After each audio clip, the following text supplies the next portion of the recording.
legend.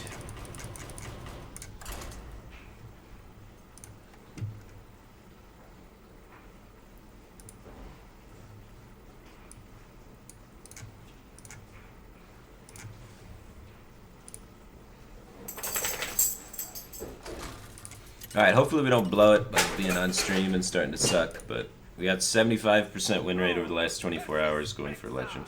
So we're doing pretty good. Let the hunt begin for Doomhammer.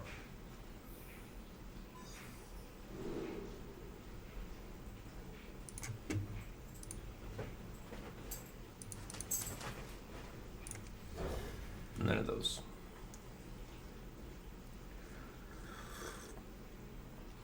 We had 75% with Rogue, 75% with Shaman, 75% with Druid, and 75% with Warrior. If we can maintain that win rate with any of those decks, we should be able to eventually get #1 Legend with enough time.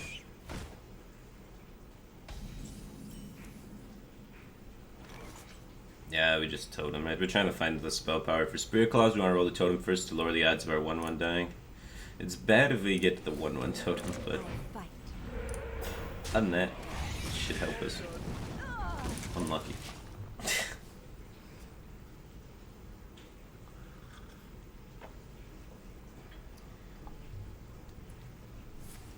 Add the middle companion.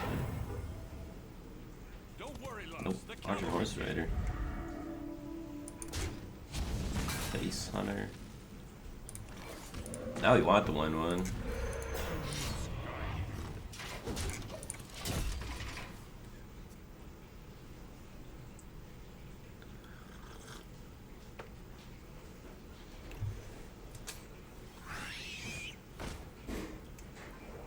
Where is that Maelstrom portal, though?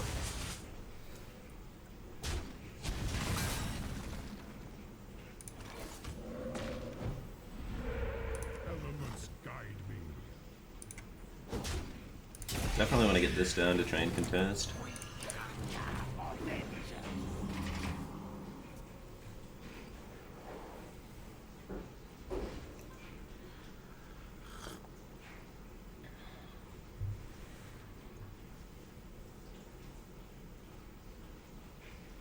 Do I care about skins? Not really. I don't know. I don't care about skins in any video game.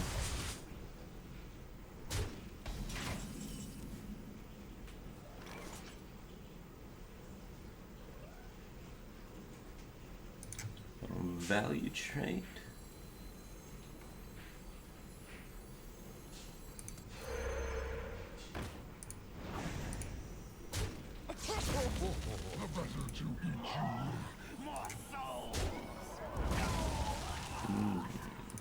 That's pretty good. Elements guide me.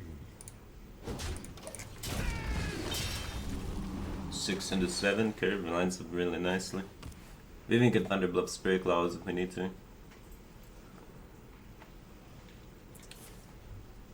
What? What does this Deadly Shot play?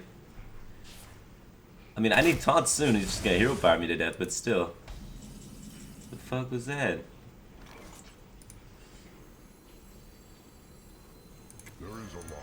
There's no 1 fire elementally. There's nothing to hit. Face damage is relevant. He's at 30. So Deadly Shot's gone. So threatening the Thunder Bluff's really strong. Can't even like unleash Kill Command, Hunter's Mark or anything.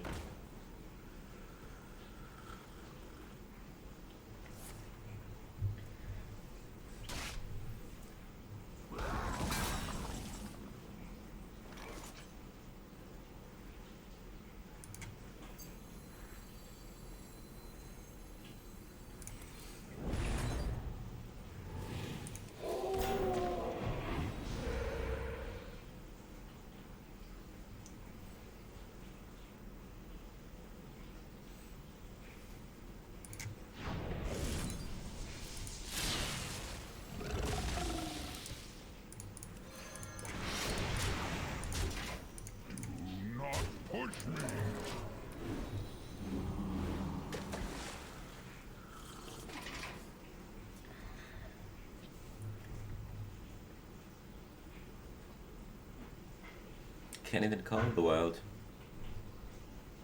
Want more Batstone? December. Still trying to get funding. Takes a while. Time, talking, all that stuff.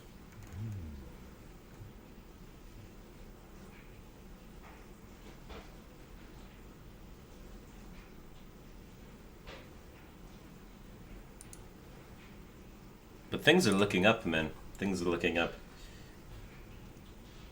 So I expect the whole Batstone project to take off quite nicely.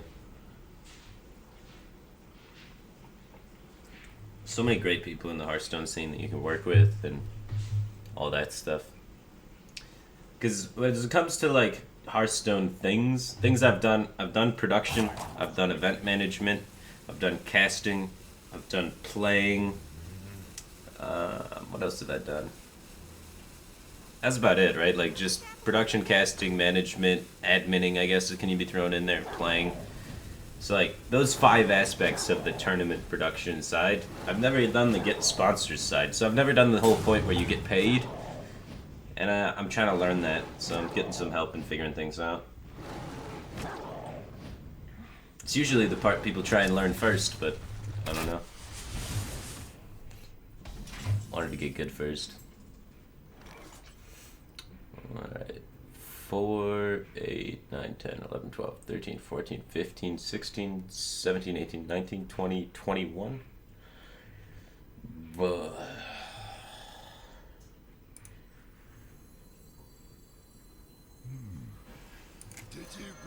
So we're trading. Wait. Yes.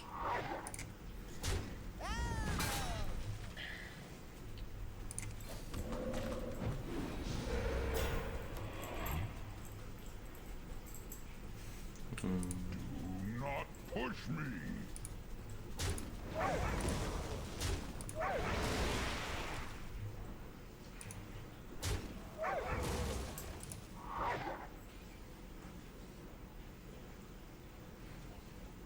This doesn't even get a free trade. Is there any point? We can't kill all the beasts. We can play around Call of the Wild though a little bit. Make it less impactful.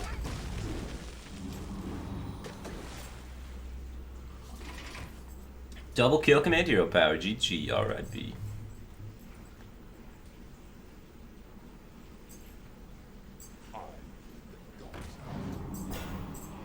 Odds are you get a better sponsor. That's the idea. I don't want some like fair weather sponsor. I want to actually build something and do something impactful.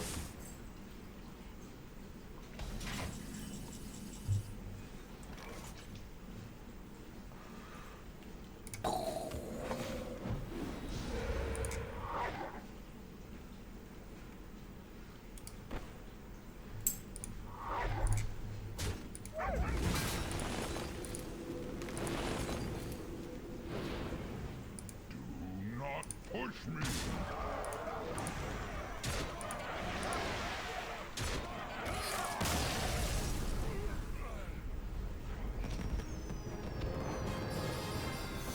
Alright. 75% plus win rate with 3 decks to legend. I mean 4 decks. Yeah, we got it up from 71 to 75. I don't know. It's Amnesiac's deck, right? But he plays, he does it like this. The Amnesiac version. I don't know, man. I just kept running out of cards. I feel like you want one gadget. Just round things out. He told me I'm silly.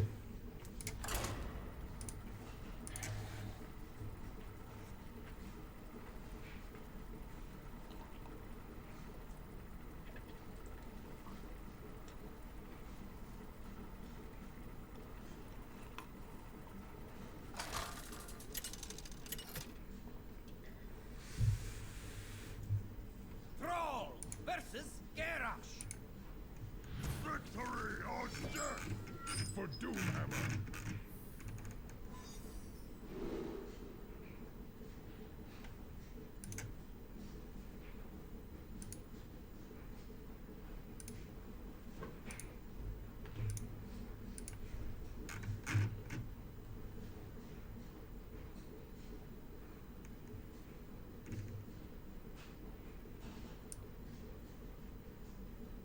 cool. An event delayed, and instead of just saying, sorry guys, we're not running the event anymore, they were like, sorry guys, we're moving the event's date, and we're gonna pay you if you still want to play. Sick. I'm getting paid not to show up to an event. That's pretty lucky. Normally events just dick you, dude. Esports is getting more legit. Feels good, man. That's happy. What's the best deck in the meta right now? My stats show Druid. Druid, Shaman, Rogue, Warrior. That's what my stats show. Druid's at 80% for me over 25 games. Shaman's at 78.9% over 19 games. We're 15-4 today.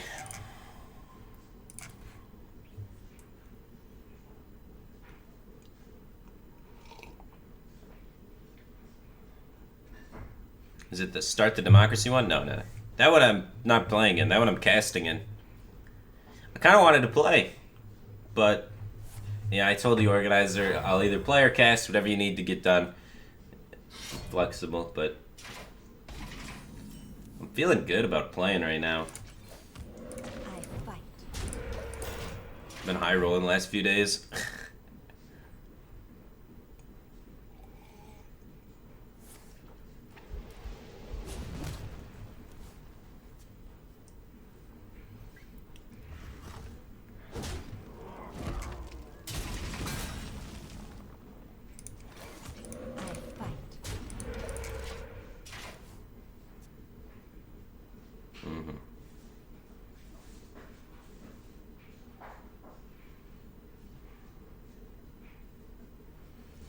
Can't stand Shaman at the moment. Shaman's so good though. You have to stand Shaman if you want to win. I don't think they're gonna nerf it, guys. It's been the best deck for like, or it's been in the top 3 decks for like 8 months or something ridiculous. I guess now, honestly, the argument is it's been the top deck so long that it's not going to be the top deck after next expansion. So if you haven't learned it yet, then, you know, fuck it, right? I could dig that. I could dig that.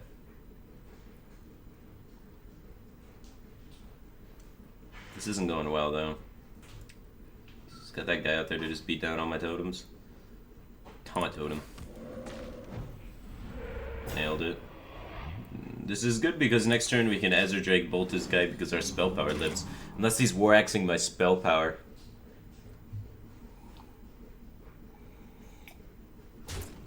Which also isn't that bad because he's wasting a war axe charge on a totem.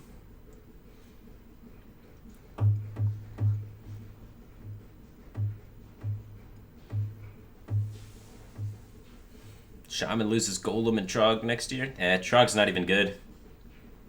Players complaining about Trog. Crypt made a video recently about how Trog's OP because he can't play Resurrect Control Priest because it's limited by Trog. I can't have been the only one laughing at my computer screen. I don't think Trog's holding back Resurrect Control Priest, guys. I think there might be some other factors in there. I'm not playing Trog in this deck, Junior Beef. It's like, okay. It's good at what it does, but it's not good in every Shaman deck. I have no time for games. Where's that Hex? Never that Hex, man. See, this is awkward when he brawls and takes my totem. What are you gonna do, though?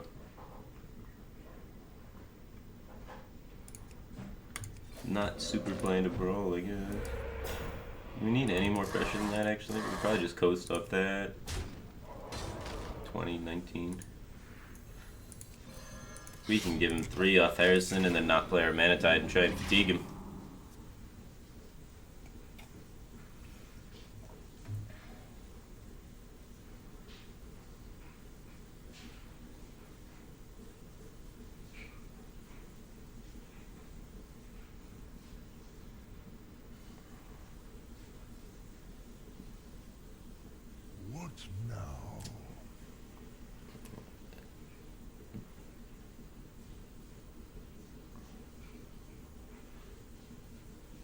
Trying to get a passport for DreamHack Sweden is super difficult.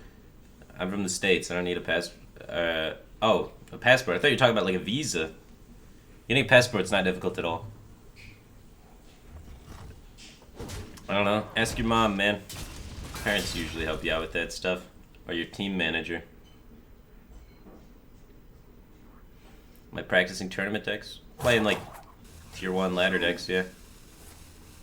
Any desire to apply for the card balance design position? I think that'd be cool, but I don't know how that would work with competition wise, right? Like I may not be able to do competition stuff if I'm an employee of Blizzard. I haven't really researched it too much, but that's the fear.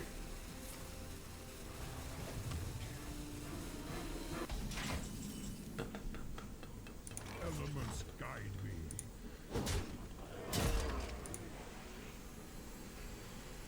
Take a totem. The light. Ooh, Argent Squire.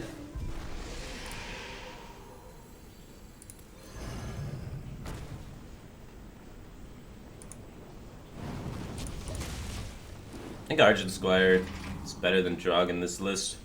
Complements with, you know, holding early game with Spirit Claws better. Takes 2 hits to kill in the earlier stages of the game, which is just better a lot of times. Use synergies with Flame Tongue, synergies with Rock Fighter.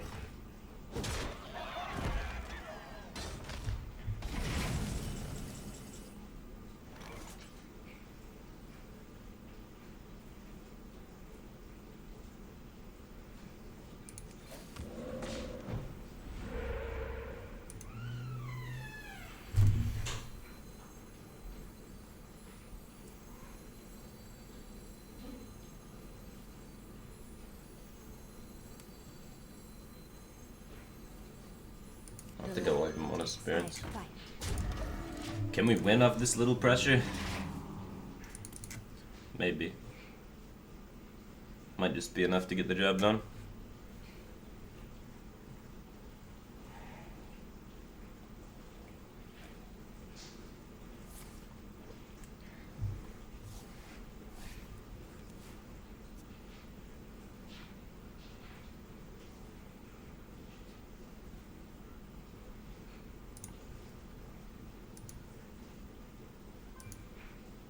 Welcome to the Grand Tournament, champion.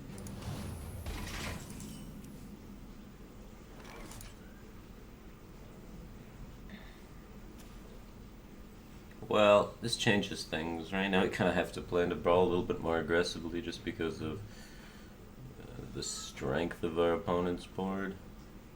I mean, hero power. Oh, it's good enough for me.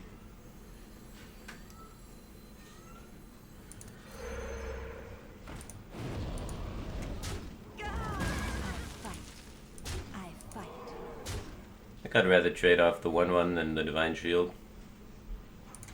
And I think we can get into a situation here where this could potentially just force a brawl.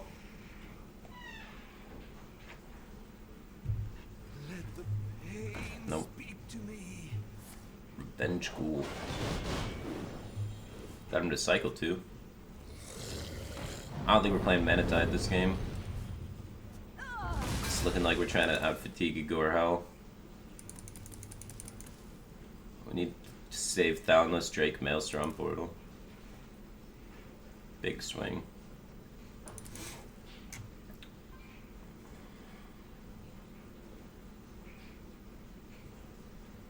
What now?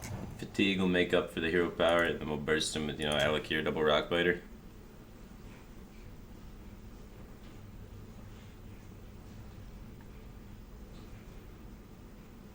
If 100% of your opponents were Shaman, would you play Crazed Alchemist?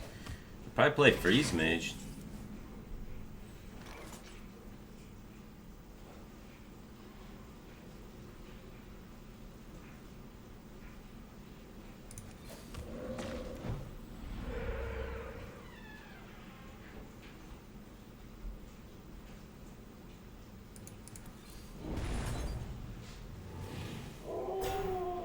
Elements guide me.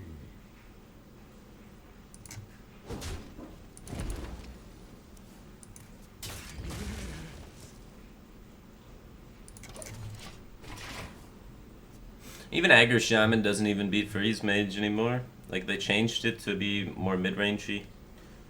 Kind of struggles against Freeze Mage now. So I think Freeze Mage just farms Shaman.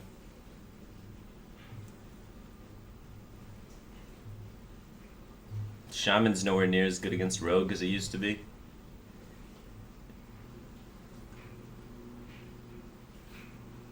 But either way, most of the time, I verse Druid. Druid is my most played against class. By like 20%.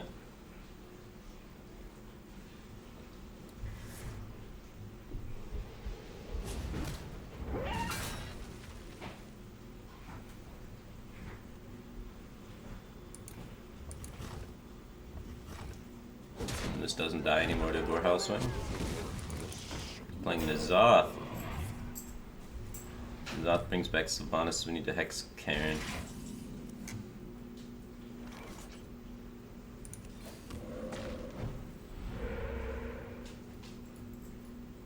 Elements guide me.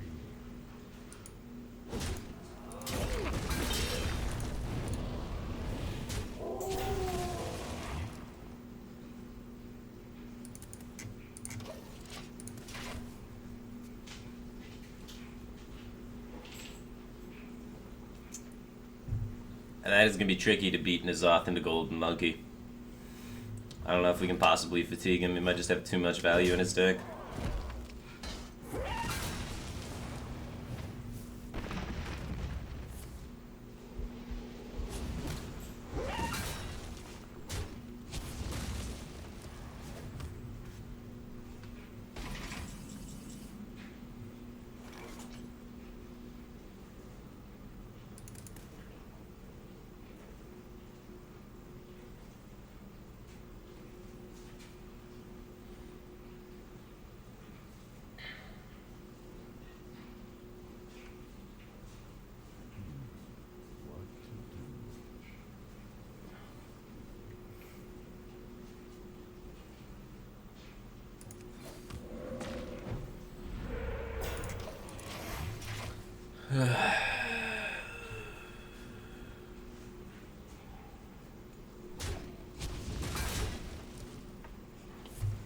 When it comes to ladder, do you like to do the anti-meta approach or the can't beat him, join him approach? Depends on what like expansion it is, really. Currently, I think it's the you can't beat him, join him approach. It's really hard to target Shaman, Druid, and Warrior all at the same time. But certain times pockets develop where you can target. But target a Druid's never been a good strategy.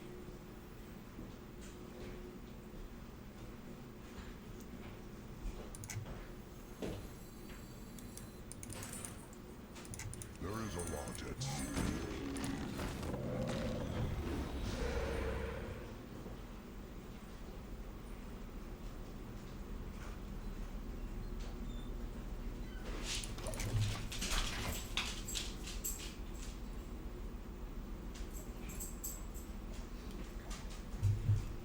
Well, if he plays another Acolyte, maybe we can win. Cycles the Slam and whatnot. Maybe plays Yogg. Hits a Sprint. So we have outs, but not really too many good ones in our control. What now?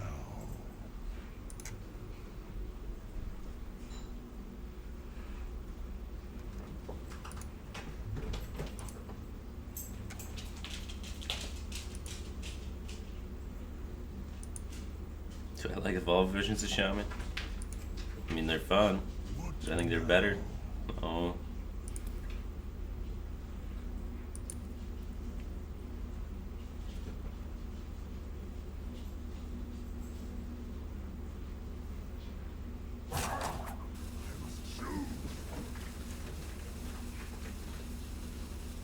What now?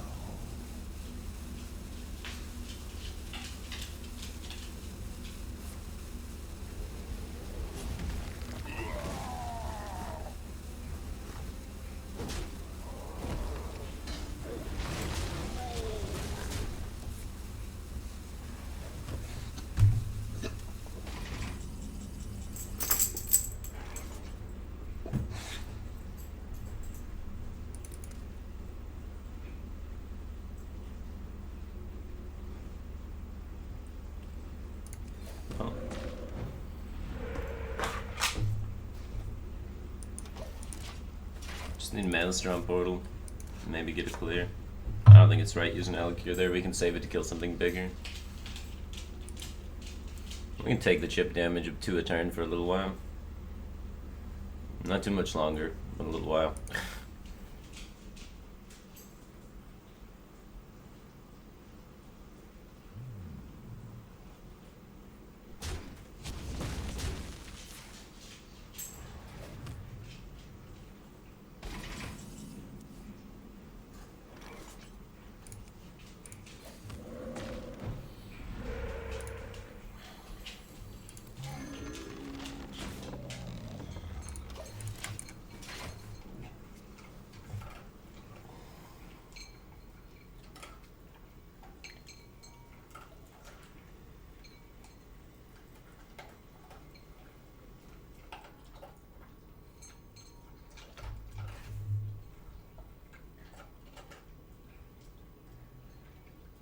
What now?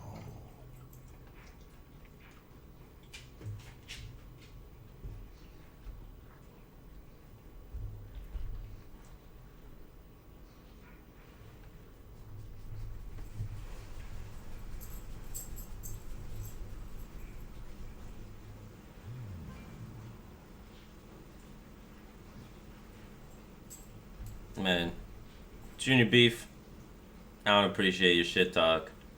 Not feeling it today, man. Just not feeling it, bro. I'm trying to win, man. You're holding me back. Holding me back.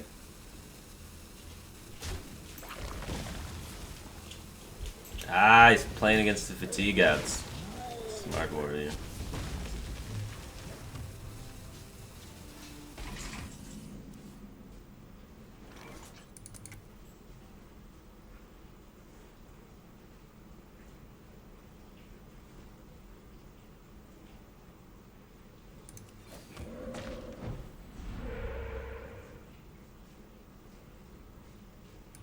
Did you bring some fish?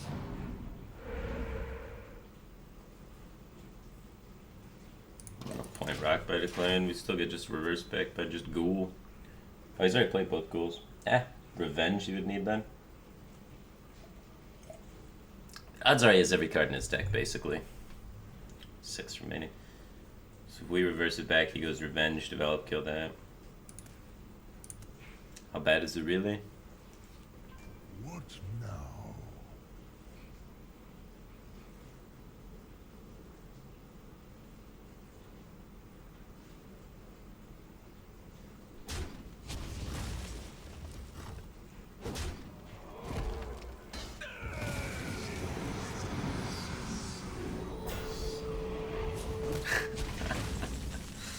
The old N'Zoth to trigger the rumbling elemental.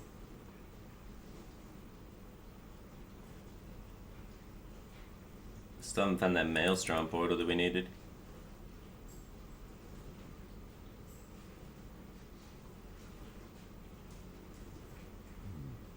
What to do?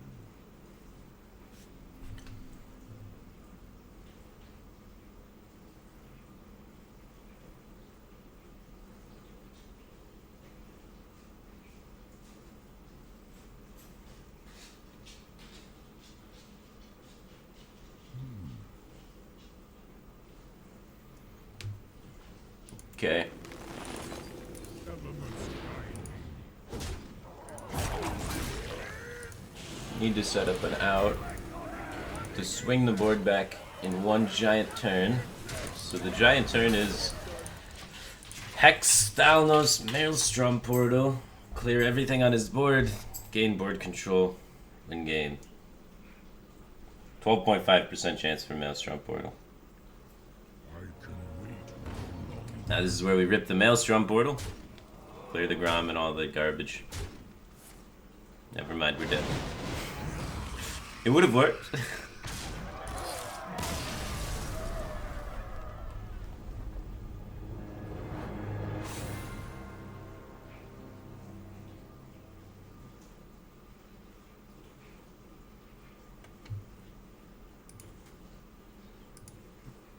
Shaman win rate down from 15 and 4 15 and 5.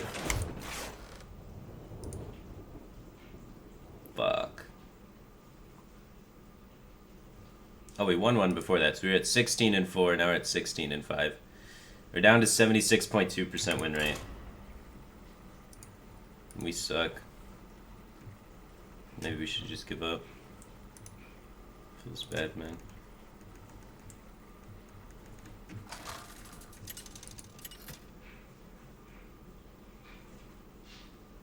Thrall versus Rexa. Let the hunt begin for Doomhammer.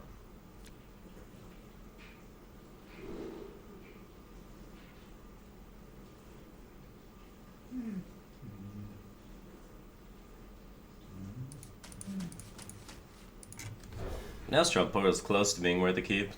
It's really close. Ah, this worked out better.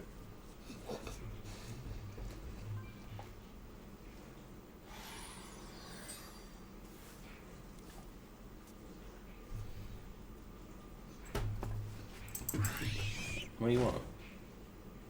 What? Hey! Alright, I'll take you outside after this game. After this game. Go lay down.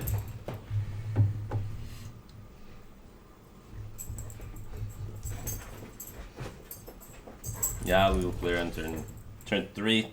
Thanos coin Maelstrom Portal, right? I'm not gonna take you outside if you don't listen. Go! Go lay down.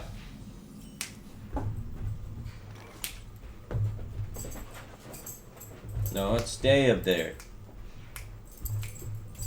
I'm so excited. Lay down. That's better.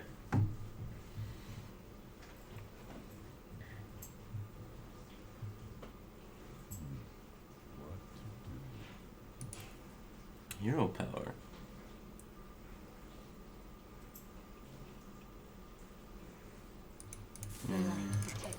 Got Rockbiter Maelstrom Portal then to clear.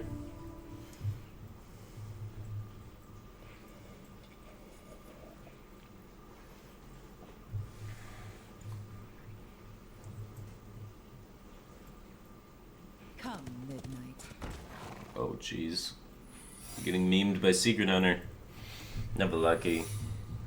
Maybe there's the snakes that we can proc.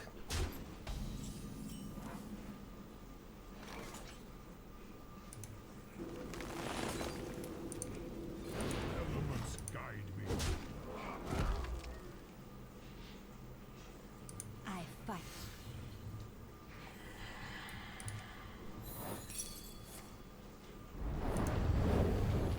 Get that out of the way for the portal. So it's Cat Trick.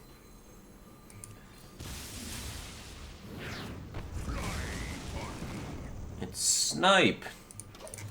Or Dart Trap.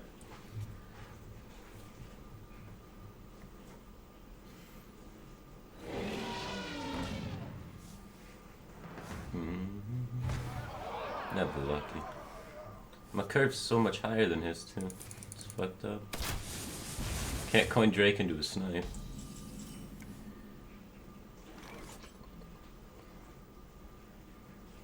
Should make both of these trades before we hero power because of Dart Trap.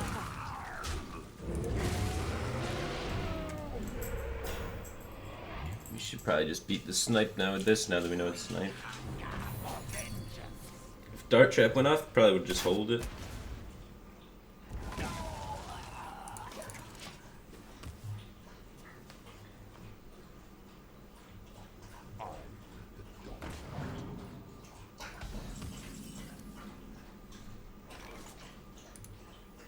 This seems difficult for him to kill without landing a deadly shot.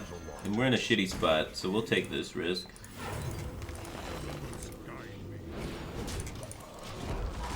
Otherwise we can't put out enough pressure to really, you know, have high main care about our stuff.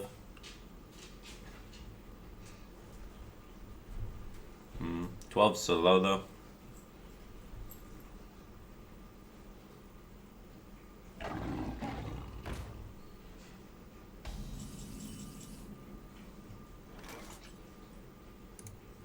This Taunt Totem will carry us home.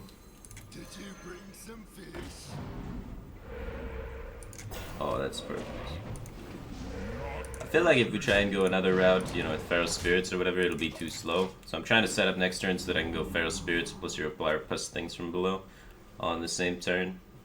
Otherwise, if we do the Feral Spirits and be super defensive this turn, then we can't do anything super impactful in the following turn. So we got pretty lucky with the the Stoneclaw totem roll. Oh man, I guess we're dead. Kill command kills us. We can kill all the beasts and require him to have a beast. Can we set up lethal while doing that though? Because that's the important part. So let's see. The most power is both of these suckers. And then we have Alec here next turn. So we have 6, 16, and then this would die, this would die, this would die. So we had 16, 17, 18, 19, 20, 21, 22, 23, 24. We set up exact lethal. So bad against Call of the Wild, but beats Kill Command. Is Kill Command and Call of the Wild, we lose. Found the Beast. Now he's gonna kill us with Kill Command. The top deck Beast. His offensive well played made me think he had Kill Command, so that's why we traded. Reading into them emotes. But he top decked the Beast. If he hadn't top decked the Beast there, then we win. Unlucky.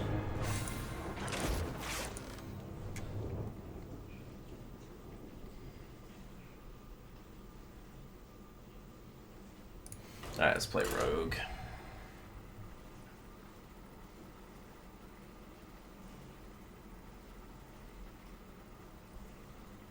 I counted the extra hero power. Counted to allocate your hero power, that's why it sounded 24 instead of 22.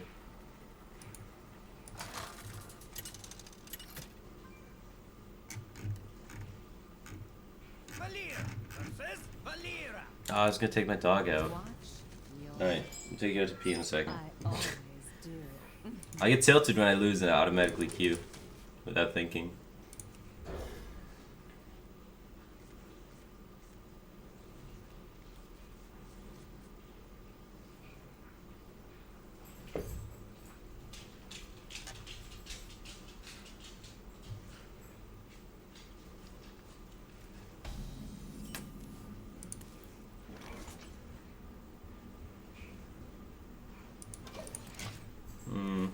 Playing the deckhand gets in 2, but it's not really worth it. It's always going to get in 2 later, minimum.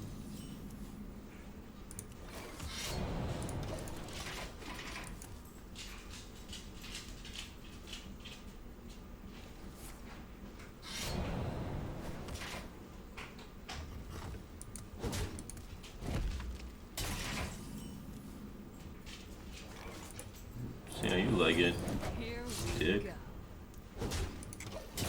4, 8, 9.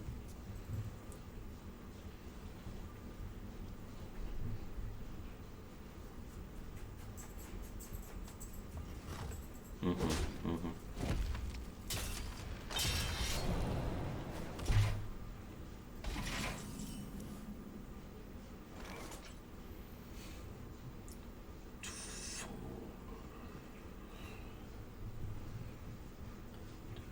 14. We're not prep concealing. Here we go.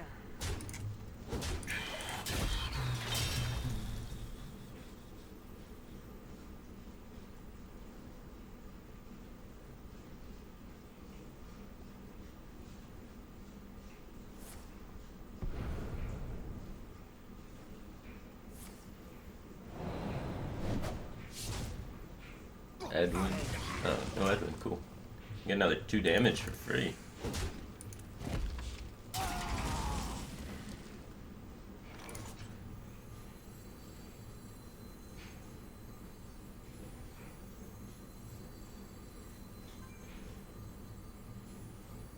Give me a quest.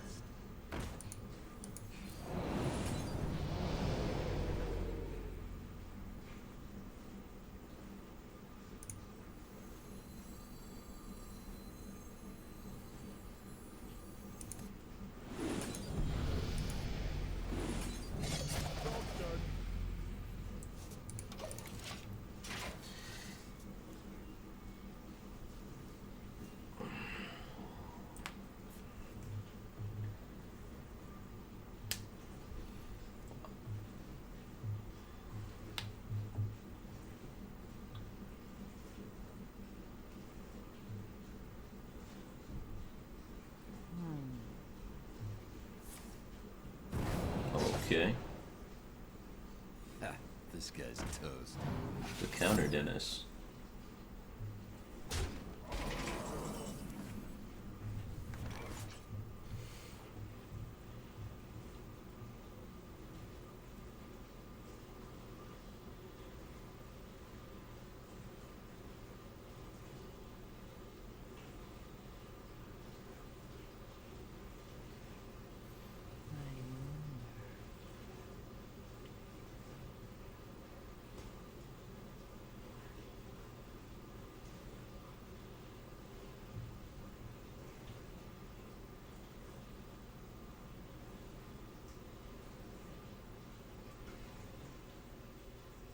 So many options.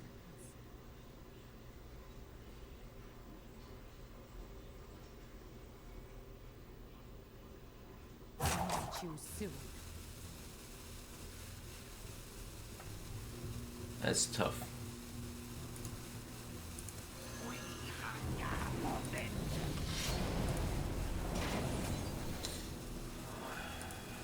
Quest accepted. Here we go.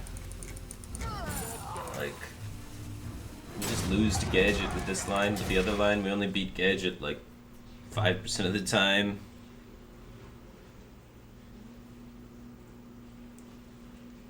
I got the best deals anywhere. We're dead. If we go all in, we need exactly second Abyss to kill.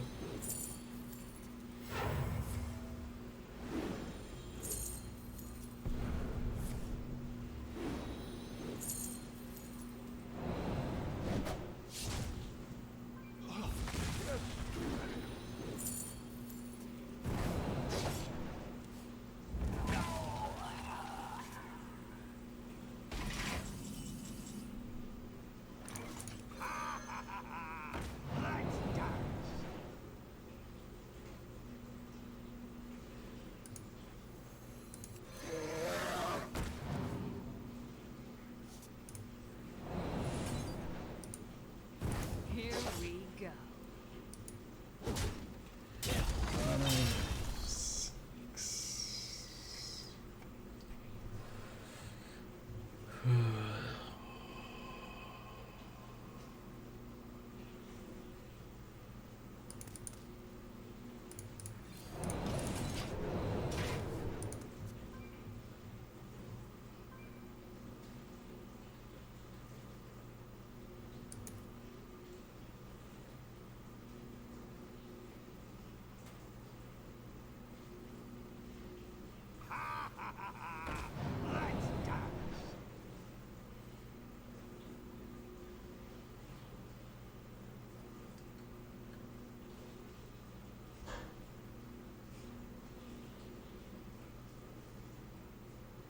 Thank you.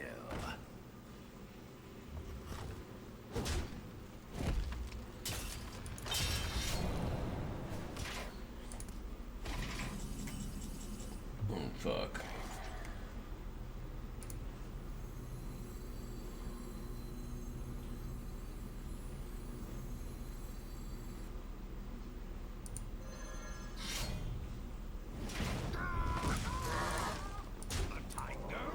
Here we go.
Here we go. 3 losses in a row. That's horrible, man. We go from 75% win rate down to just dog shit instantly. Fuck! Alright. I need to take my dog out. I'll be right back. Ugh.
Okay. I lost that game because when he Sinister Striked me in the face, I made a read that he didn't have Gadget, and he had Gadget. I don't know why I thought he didn't have Gadget. Well, because if you have Gadget, why do you Sinister Strike in the face instead of saving for Gadget, playing the value game? But I should have assumed he was Sinister Striking me in the face to try and set up a race condition, because I was just pressuring him so hard.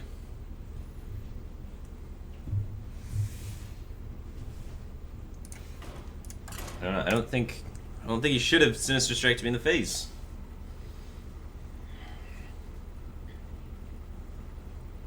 It was like I got to see his hand as it played out.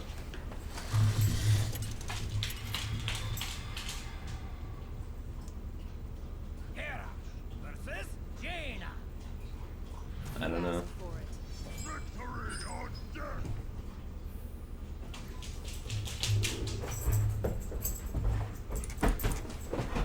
Slam's okay.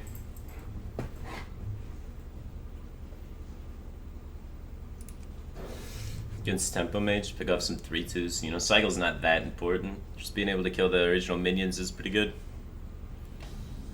Quadropheniac just subscribed. Thanks for subscribing, dude. Welcome to the Batcave team thing.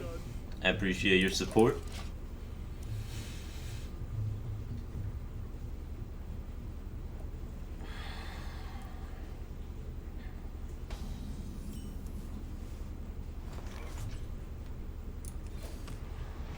Freeze Mage, do we win?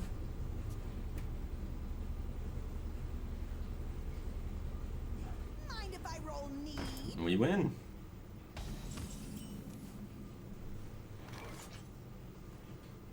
Do just the armor, and then we can just slam armor next turn.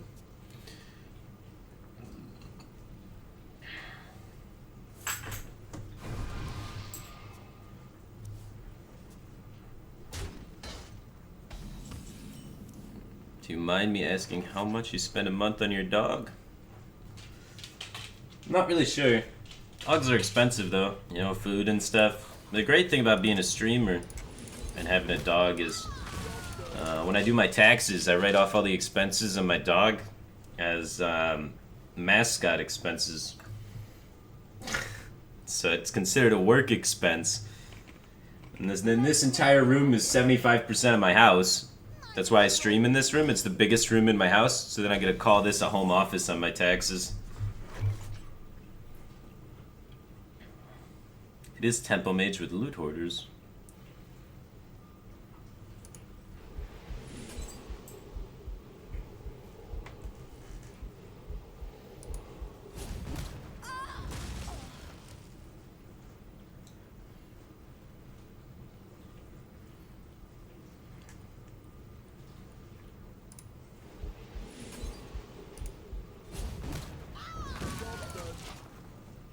Firebat can't get audited. It's legal. Hearthstone's my job. It's my main source of income. This is my office.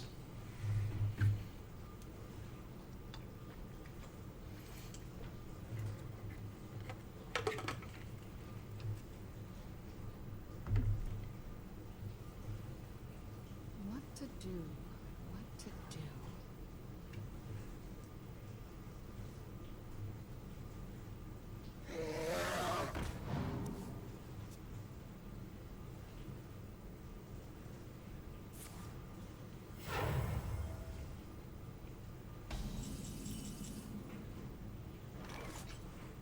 The old coin nothing.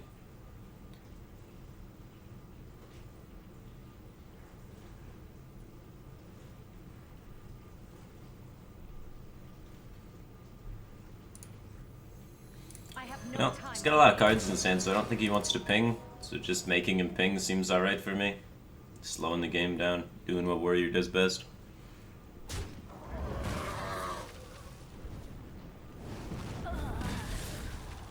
Let's make magic.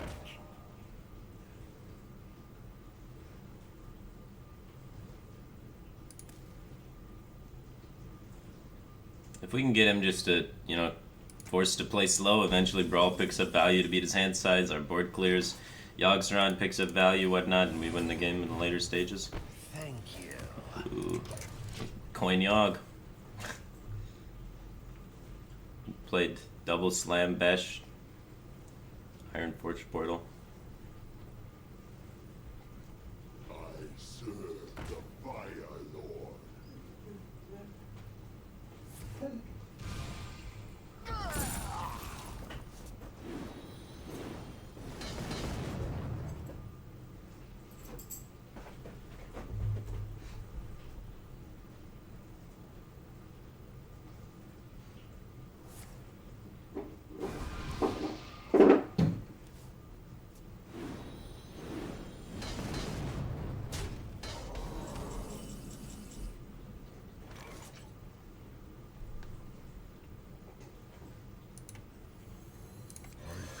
Face him to waste his whole turn just fireballing this. Seems good to me.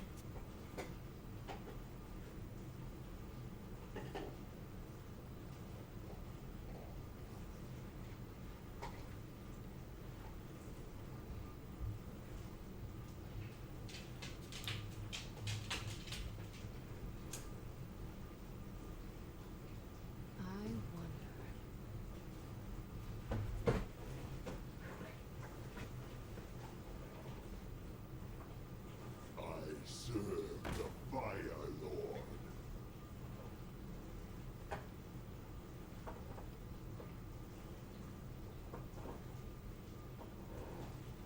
We hunger for vengeance.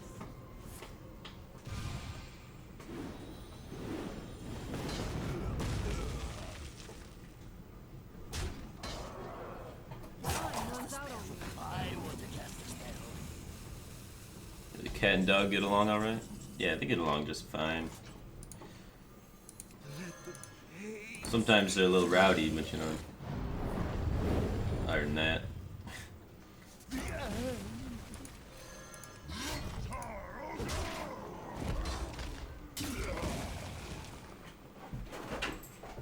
Might even be worth just coin armoring. I don't know. It's kind of awkward coin armoring at 30 health. I'm sure there'll be another instance later on where we can choose to coin armor if we need to. Until then, the coin can allow us to potentially do other plays that may be better than just armoring. So I'll hold on to it for a little bit longer. The might of Dalaran has arrived. Oh, we might lose. That seems really greedy. Ronin is usually accompanied by Antonitis, so we're probably gonna get infinite fireballed by this guy. Unlucky. Run into the one guy on ladder playing a Ronin Temple Mage.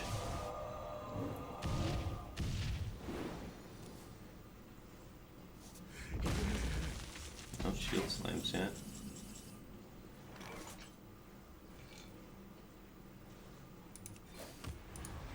Welcome to the Grand Tournament, champion.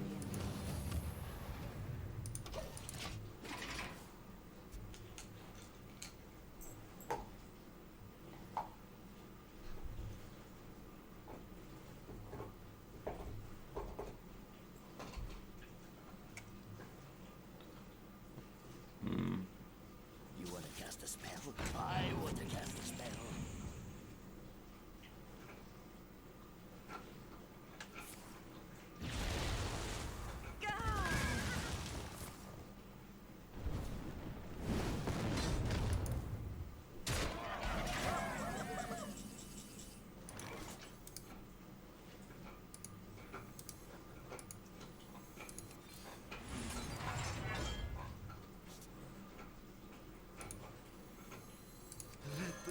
Pain speak to me.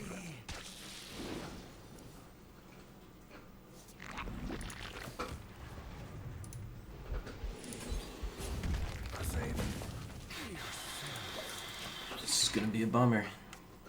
How many fireballs can we take to the dome? He's played 0 fireballs this game because the one he played was generated off book. And he's about to have 3 additional fireballs.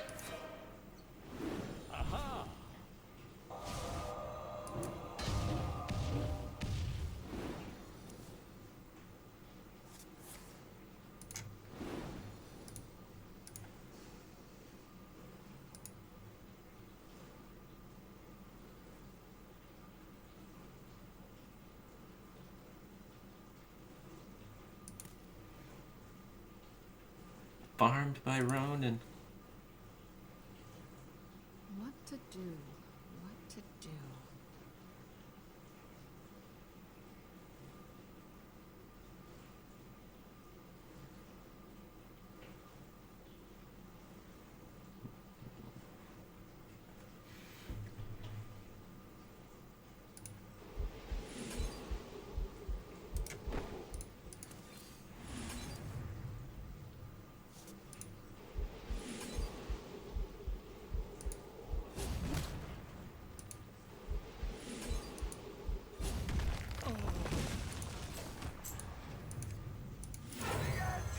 See if we can maybe sink a fireball on that.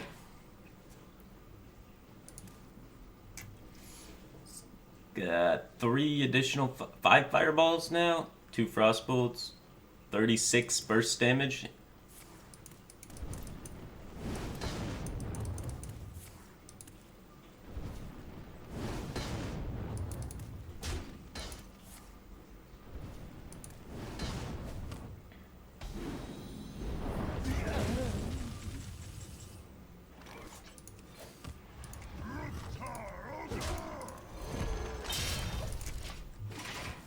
Well, 12 is gone.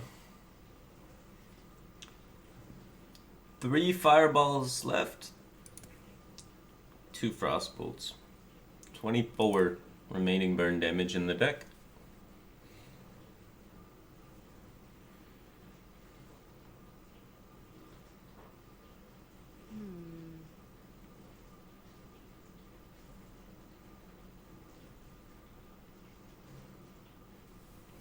Tonight, a tale of long-lost worlds.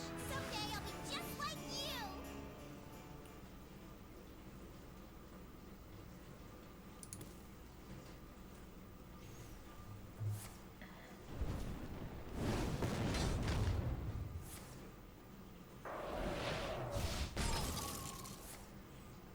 Two fireballs and a frostbolt, 15 damage remaining in the deck.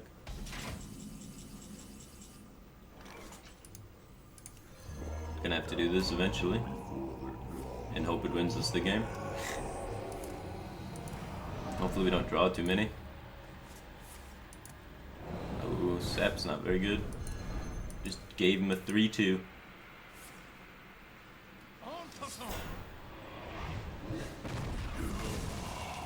Oh, lost every card in our deck, fuck.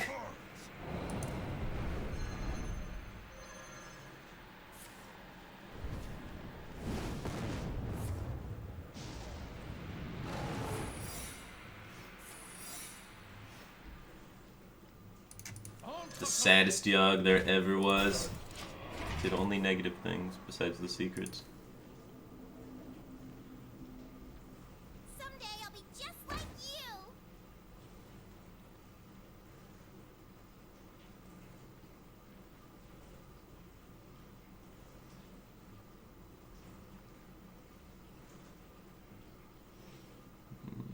Probably discarded our Iron Forge Portal. Only card we want out of the remaining cards.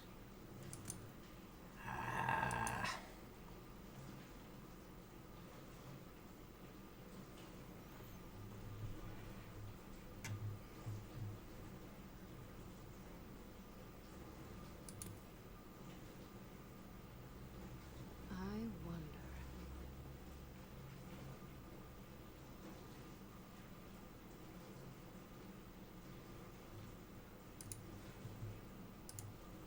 Someday I'll be just like you.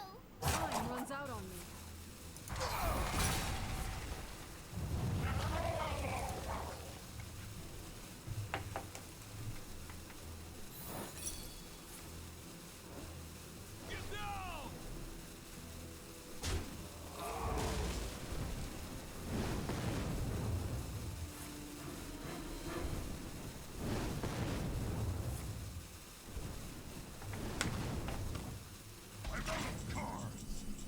Oh, it did keep Iron Forge Portal, that's good.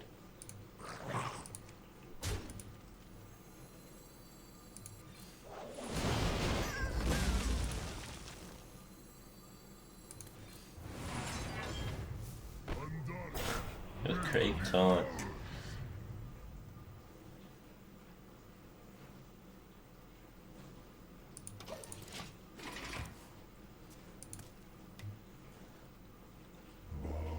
Ah, he could kill himself.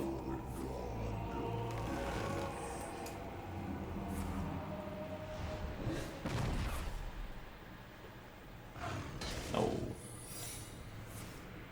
Me. Yeah. There you go. Good job.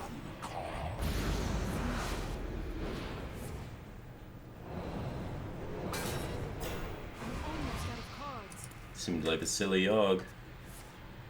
Oh, I guess we lose.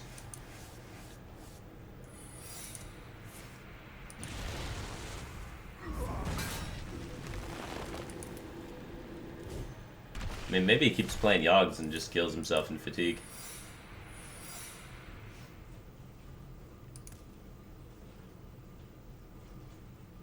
Time runs out on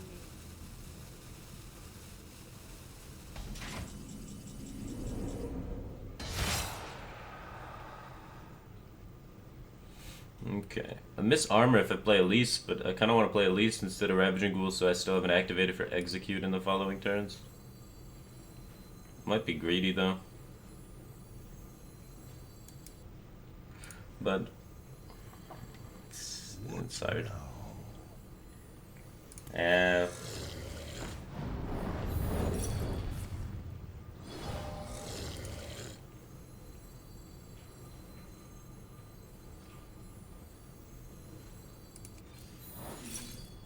Never lucky. We're dead.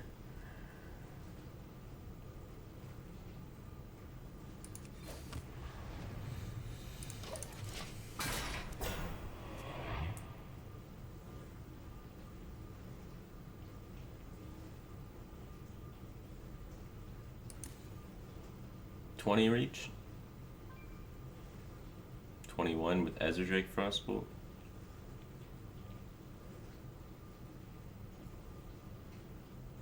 Might be alive.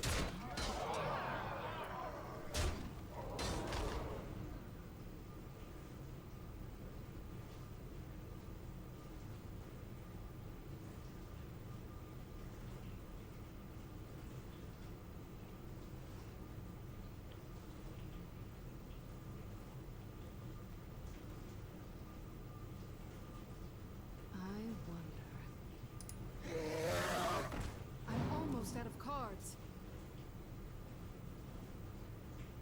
Time runs out on me.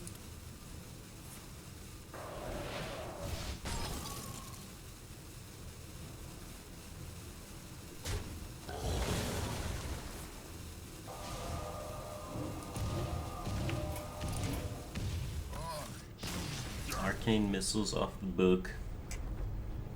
Really cool. Just lost 4 in a row. Control Warrior is not very good against Ronin Mage.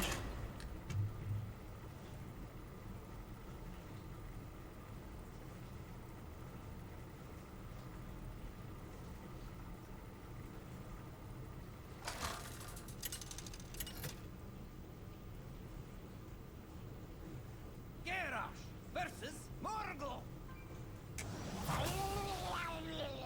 Victory or death!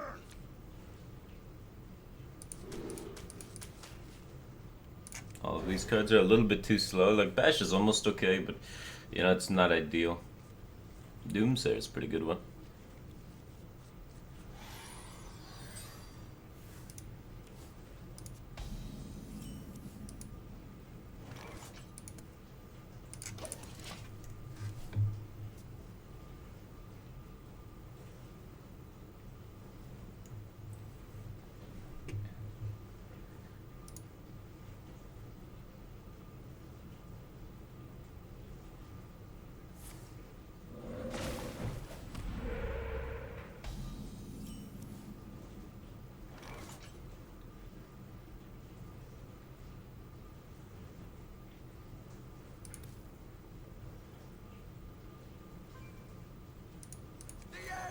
Fine with Doomsayer racing this board.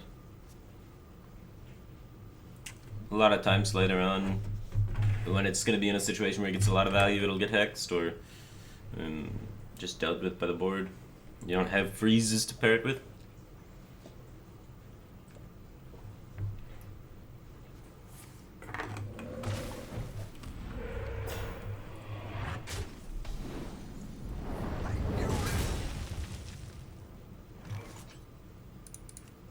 Get that out there to bash Totem seems good.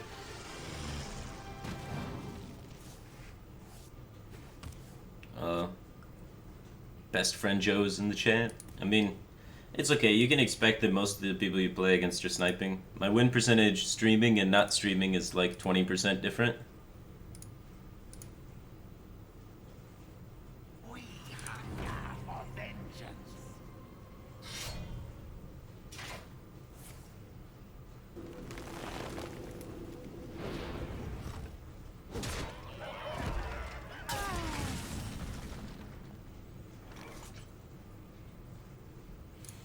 I want to save the Ravaging Ghoul and Revenge effects for, you know, actually clearing stuff. So I'm just gonna armor here, be a little more patient, let him load up the board more, and then take it all down at once.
No, turn 70 wants to be playing Thunder Bluff, so this is a decent time to just get rid of the totems. I think this is more beneficial for me than drawing up Echoing. Just making sure that all of those totems are destroyed. Then by the time he rebuilds up that totem board again, we can Yogg around.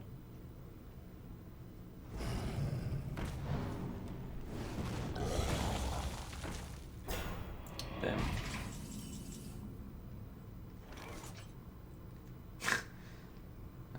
Gorehauling, that's an interesting proposition. I feel like we're gonna die.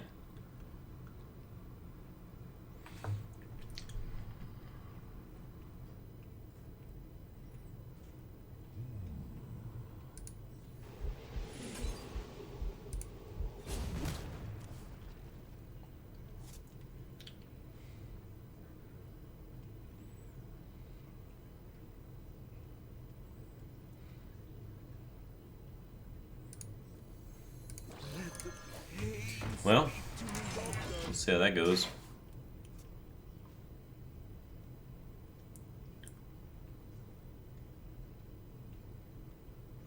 It's 20% different and you're 70%. I've been playing off stream, that's why I'm at 70%. On stream I go about 50-50, 55% win rate. Off stream I go 70-75.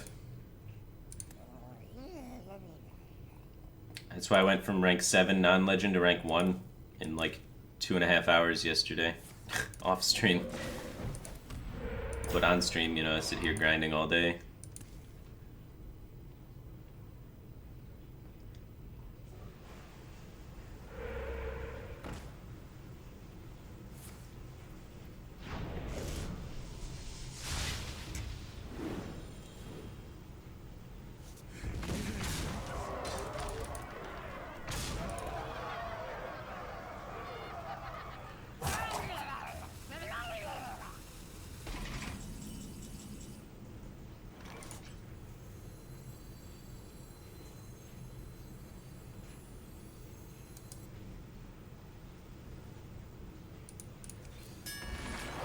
Yeah, there's some weird plays using double removal there that could have been alright, but I feel like we waste too many resources doing that.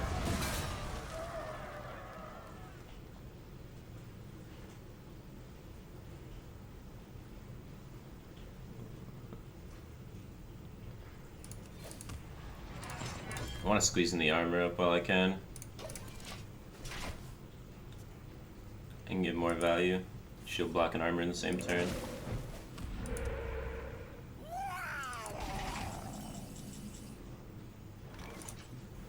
We have enough time and health to get this developed.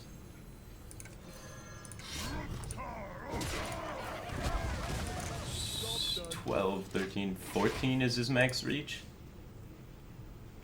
I guess if second lightning bolt with Alakir Rockbiter is lethal. He has 17 potentially, but I'm not gonna play around the 3-card combo. 14 deep in his deck. Are you fucking kidding me?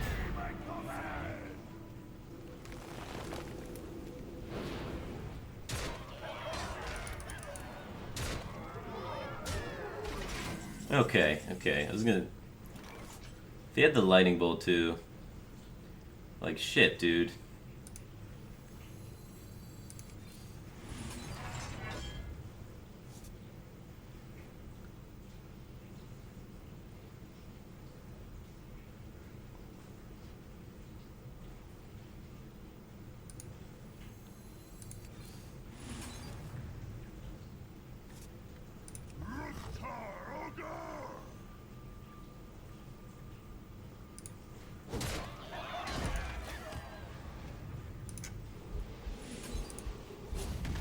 We're fine. We're fine. We should be able to stabilize, I think.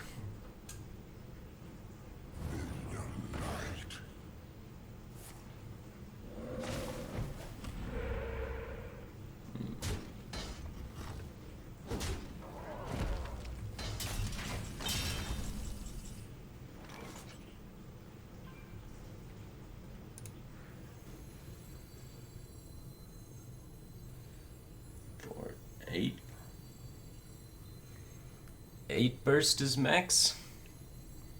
3, 6, 7, 11 with a bloodlust. Play around both. Welcome to the Grand Tournament, champion.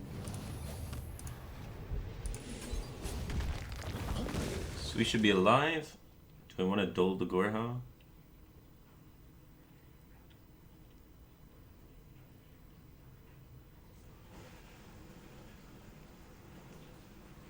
Yeah, Maelstrom quarter right. I think it's fine. I think we want to give ourselves like some leeway, and 4 isn't even that dull. And we have 2 War X's in here, so using these charges isn't even that bad for us.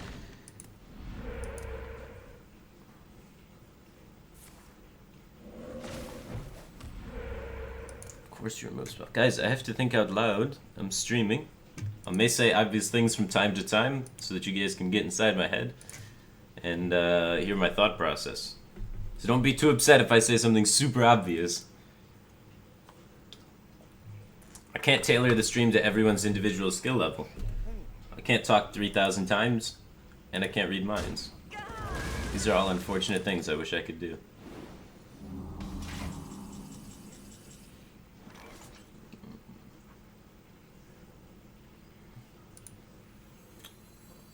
Double Feral Spirit still hasn't been played, but we have Brawl, we have Yogg. I think it's fine. I think it's fine just to clean this up and give ourselves some breathing room. And I would rather have Sylvanas hexed than Braum. So we'll just get that guy out there to get hexed.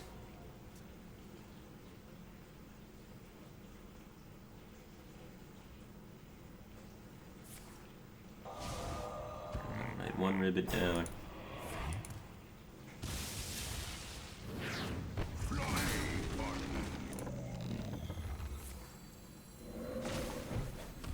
Unlucky. Gotta use a Gorehal charge now.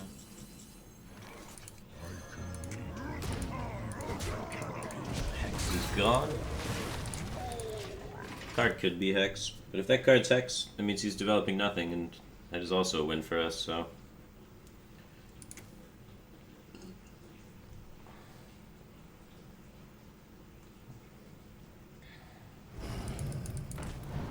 The Bolt. Lightning Storm.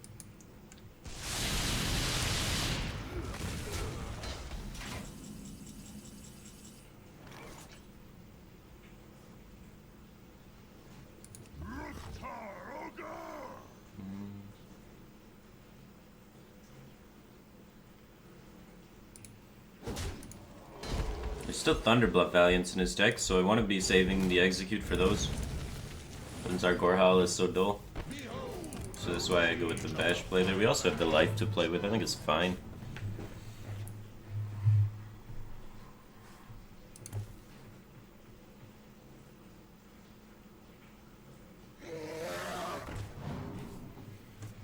Good card. He's catching up in fatigue though.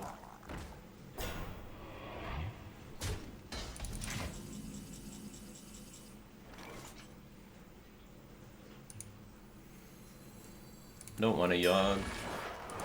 Don't want to potentially just lose because of it.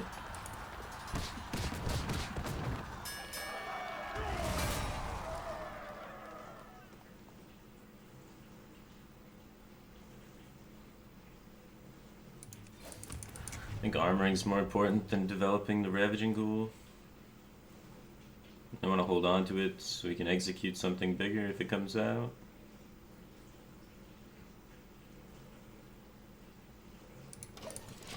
Worst case, we get shit off the top and we play Yogg.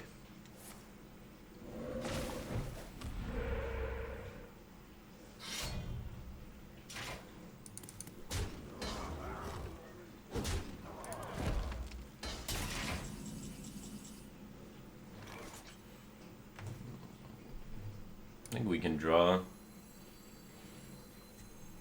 towards the map. Let the pain speak to me.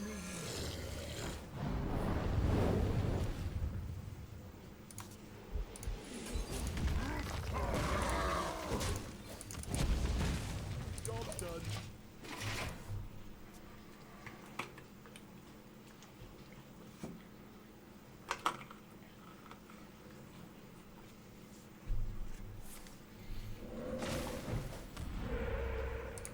Should probably hit the Acolyte and try and fatigue me.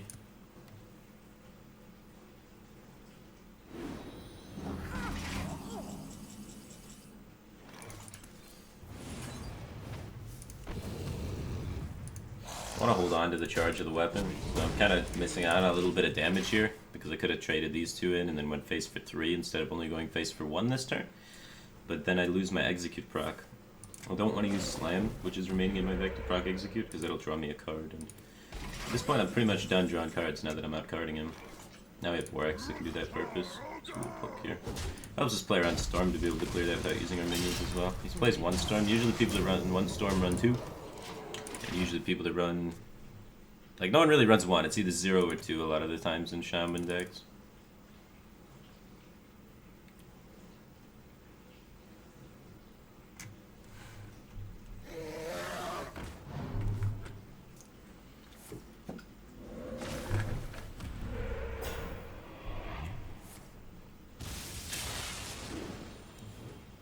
There's the map.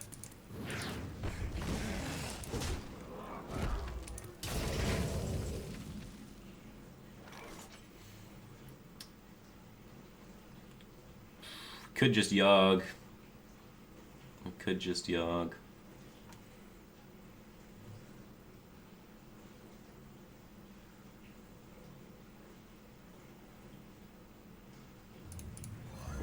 We'll see.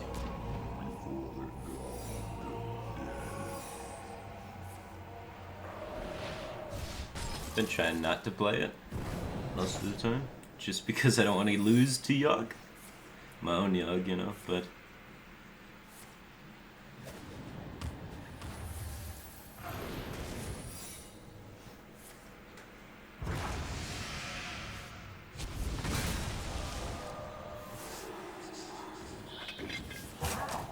Such a busted card.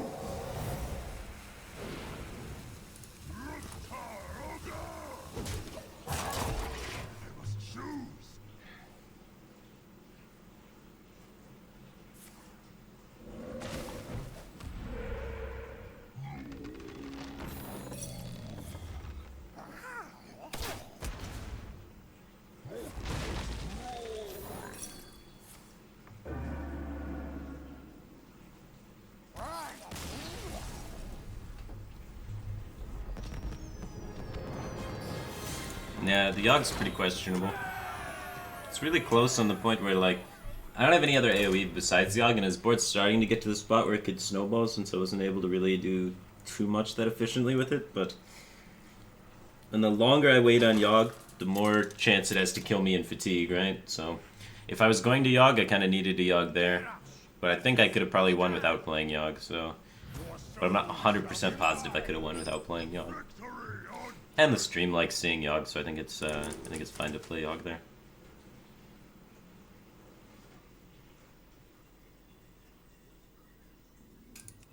None of those are War Axe. That's a good hand. Play Deathwing instead. Yeah, I mean, that was what the old lists did, but now that you have Ironforge Portal, you have enough spells that you can just play Yogg, and Yogg's better in a lot more matchups than Deathwing is.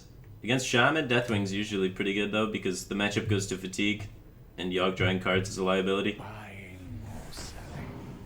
And if you run Deathwing, you can usually just win every time in Fatigue.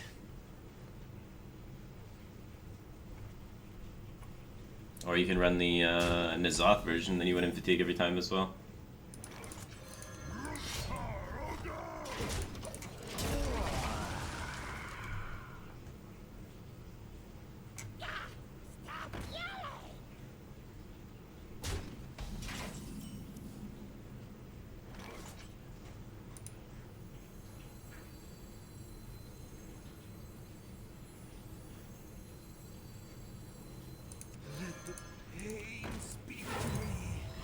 Find resources.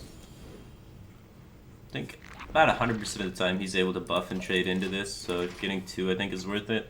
We don't have the coin for Brawl anymore, but he's developed Death Rattle minions with both of them, so Brawl is less appealing, and the amount of damage he has on the board is pretty low, all things considered, so I don't feel too bad about it.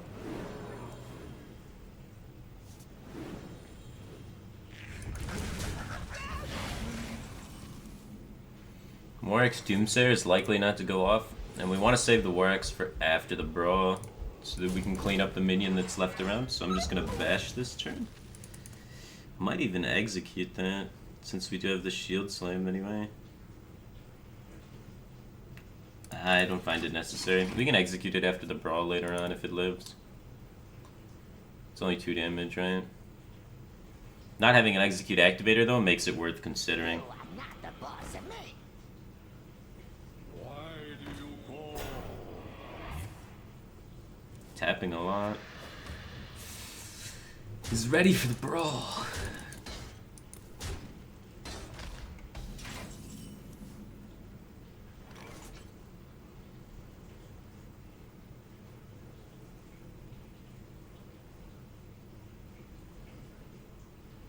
Okay, we won't Brawl this then.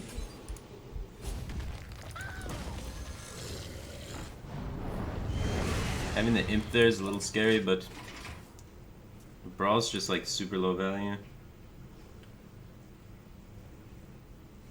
You are not the Double boss of Imp, me.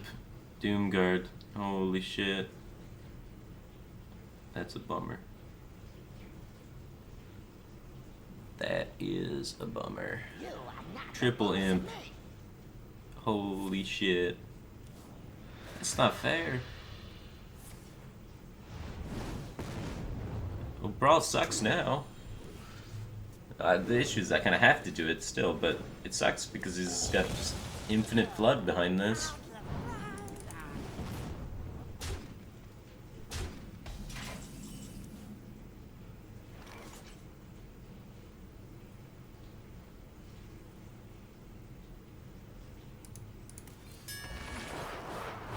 Well, hopefully the Flame Imp doesn't live.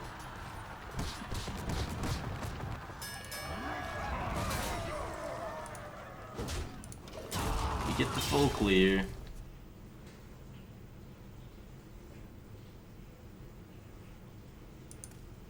Why do you call? So much tapping. Not a lot of pressure. We have time to develop Gorehowl.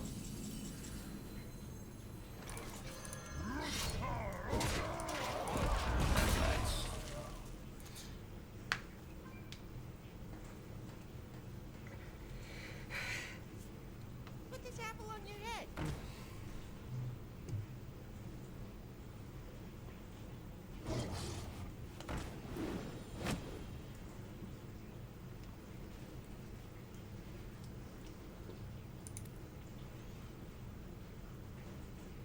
Argus? My shield for our Yeah. What's the other card he's thinking about?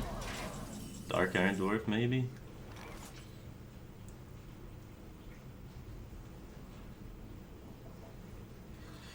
You can go here and then clear.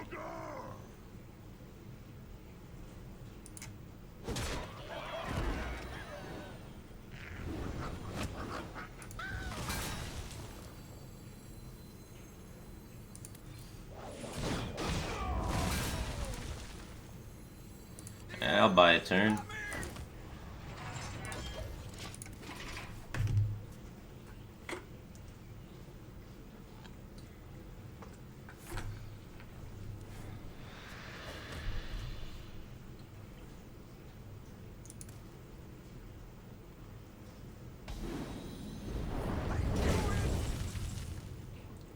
No minions to develop is a bit unlucky.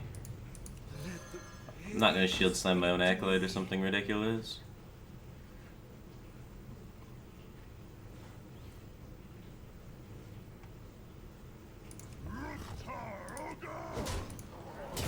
Set up for Grom.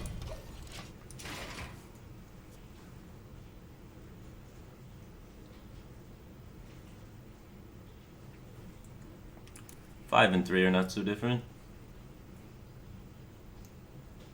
who dares summon me? Doomguard. Both Doomguard's gone now.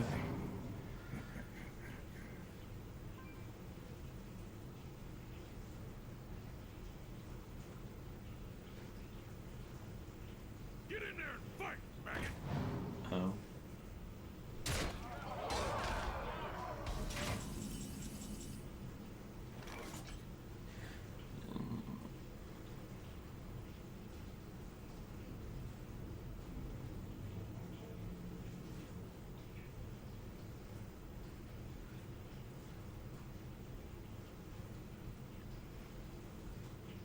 What now?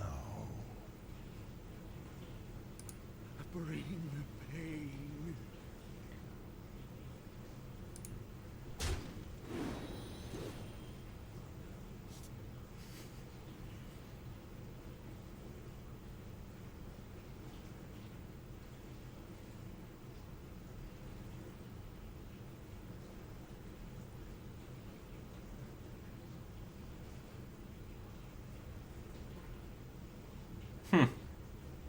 What now? I must choose.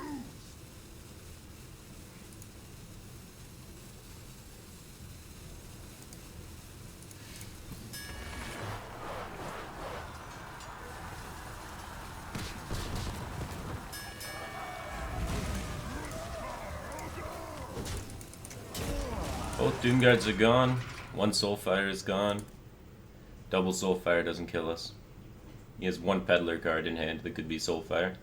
Shouldn't have any charges. If he has a charge, Argent Horse Rider, Power Overwhelming Soulfire, 3-card combo to kill us with 3 cards in hand. And one of them has to be a Peddler card. So I think odds of living are pretty high with this line. And we get to save a lot of really important resources. And we don't have to rely on Yogg. But, to my surprise, we are dead.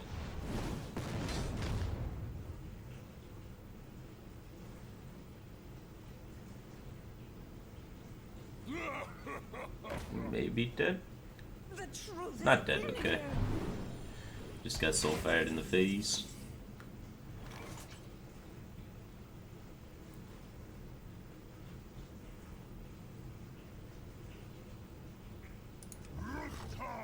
So that's the last soul fire. Both peddlers have been used. There's no more direct damage remaining in our opponent's deck.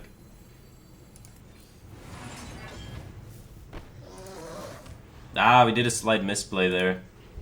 Slight misplay. We want a hero power before we play the Ironforge portal.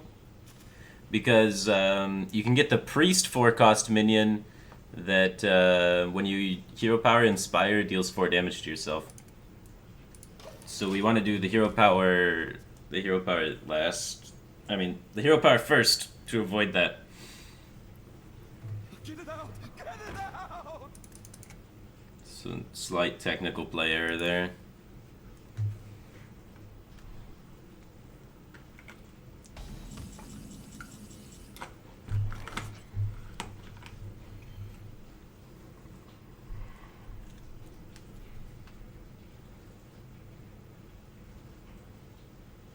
But you could also get Tournament Medic. Tournament Medics win more, the other way loses me the game, so I rest my case. 4, 8, 9 is his max reach. And we go up to 10, so there's no reason to trade with that because we can get outside of range of his maximum reach. Right? Because his maximum reach is power, defender Vargas at this point. He's out of Direwolf Alphas. He's got a Knife Juggler, I guess. So his maximum reach is power, Knife Juggler, which would get this up to... Yeah, power, Knife Juggler or power, Argus can kill us. Okay. Then we're going to set up lethal and kill it. Yeah, there's... It's unlikely we die, but it is possible. It is possible that he can kill us. Both Doomguards have been played. No one plays 2 Doomguards in Leroy and Discard Zoo. Both Soulfires have been played. Both Peddlers have been played. Both Direwolf Alphas have been played. So the only way we were dying was double PO Argus or double PO Knife Juggler hit the 1 and 3.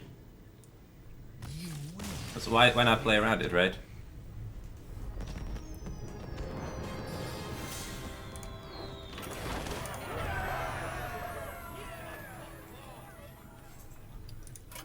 So 4 drops.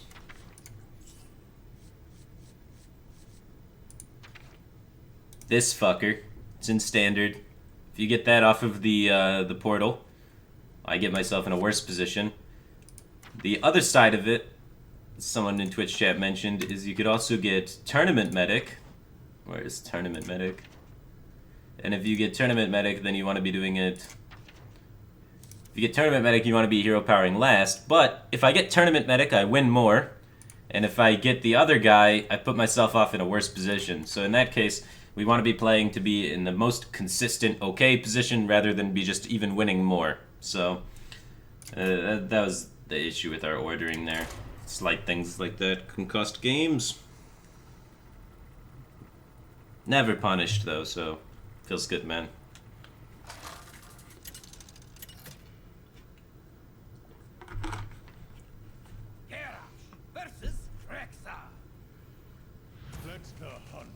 Or Murloc Knight, or any of the ones. There's more that help you.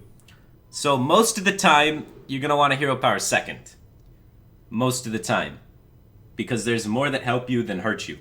But when you're in a situation where the 4 damage to your face is more impactful than getting ahead more on board, you want to hero power the other way. That's why I did it, like, instinctually, I always hero power last in that situation because there's more that help you than hurt you. But you gotta think about it still. It shouldn't be a habit to always do it because there are instances where it's just incorrect to do it that way.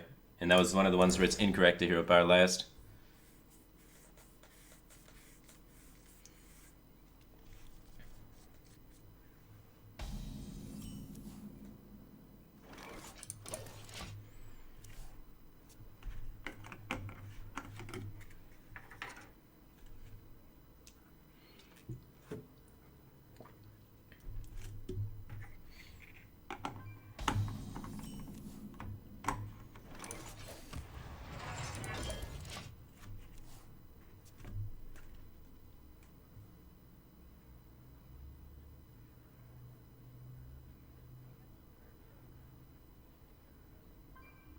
I'll never tell. That fucking secret meme hunter.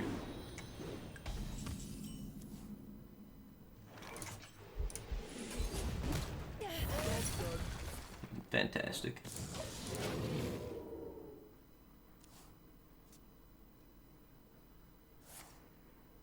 To my side.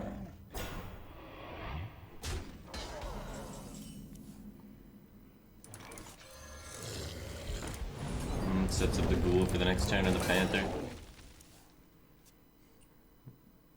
Poundmaster comes down, we get the trade.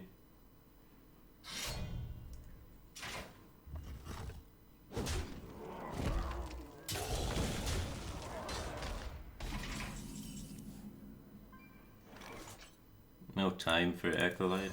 I'd rather have him just waste the bow. Secret Hunter usually plays a lot of secrets. So they oftentimes want to optimize the bow, so playing a 3-3 into it isn't even that bad. If the bow dies, it'll make it a lot easier to play around his future things. Using the bow there means he has a second. Bop.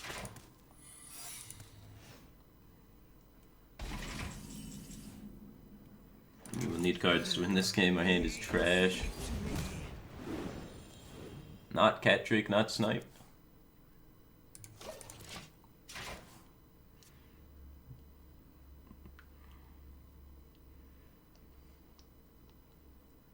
Come, midnight.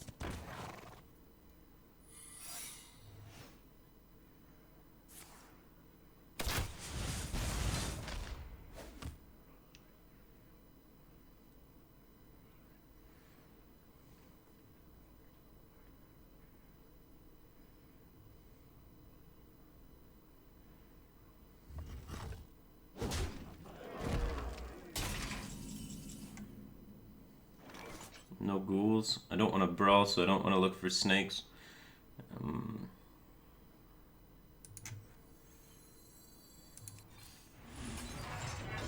I want to remove his guy, I think, and then just, maybe we just want to armor. I don't hate playing second Acolyte. Next turn I want to play Sylvanas, the turn after that I want to brawl. 29's probably gonna last. I will play the second Acolyte. The fear is it doesn't get any value because we're trying to Sylvanas into Brawl and it's called Wild Turn.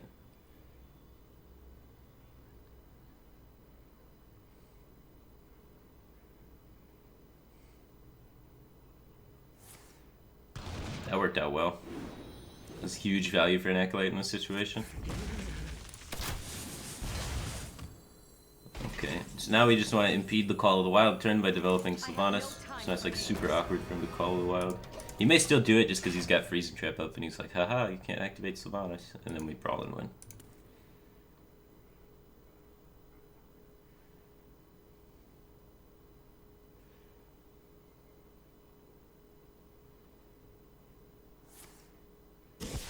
Glare.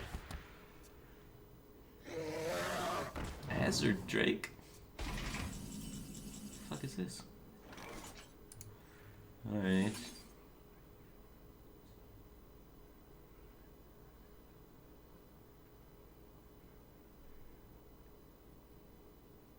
I don't want to have explosive allow the Sylvanas to get killed easily, so something like this, and then we can honestly just keep padding the board, right? Like Unleash doesn't scare me anyway.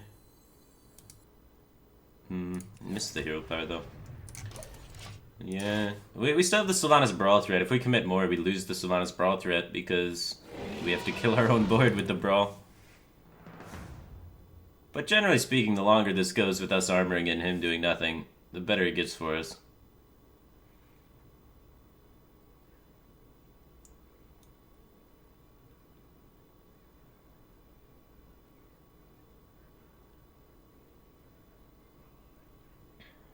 I'll never tell.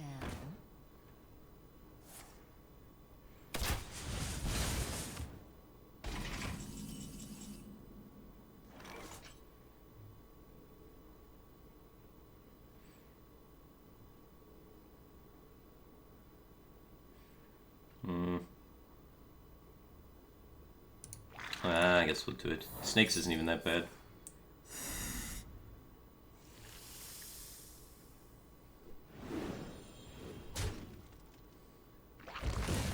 Bring the pain.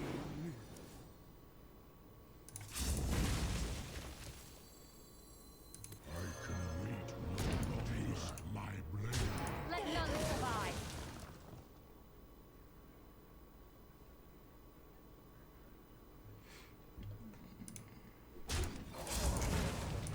He gets rid of our Sylvanas, so he can then play Call of the Wild, but he's playing Call of the Wild into a Grom. And then Grom gets another value trade.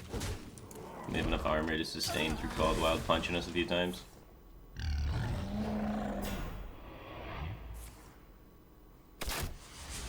I almost played the Doomsayer last turn so I couldn't do this, but then my Grom doesn't get any value at all and just dies for nothing. Taste my blade. I don't hate Yogg here. I do think I trade still first before the Yogg.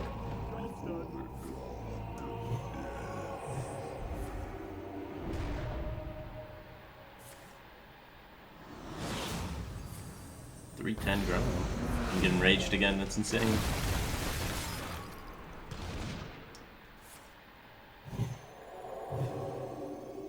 To 412 gram, dude. Bear explosive misdirection on the secret.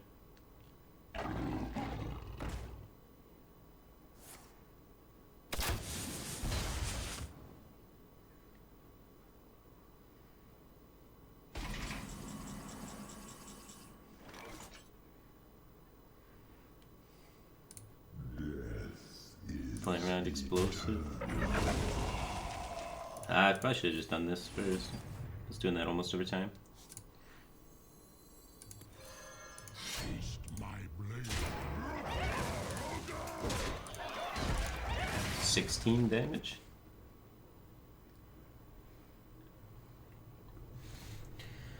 We're out of bashes, so there's no way for us to lethal him next turn. 9 cards.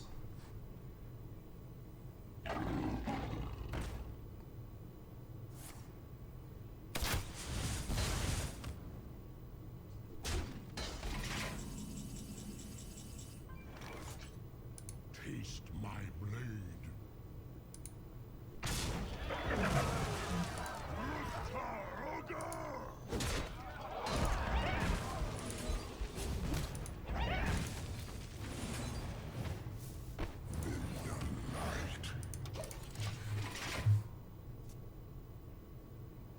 The least smork that I could have possibly went.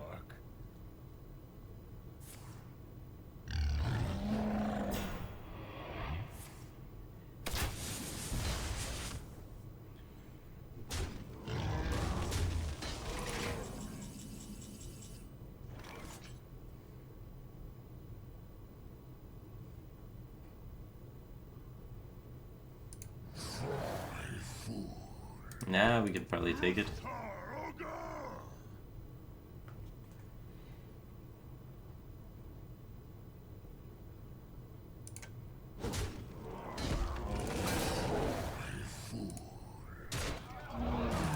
Do you have the artifact?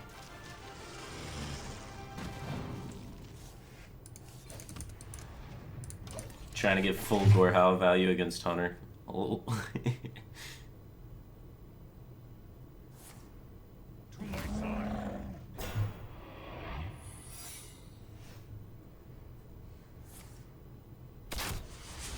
No freezings have been played, so...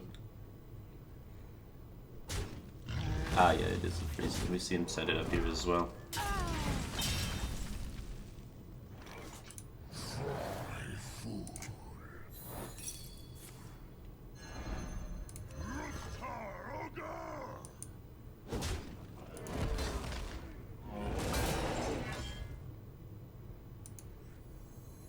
Welcome to the grand I think a 6-3 is fine for contesting. There's a decent chance that his final remaining card in his hand is Quick Shot, though.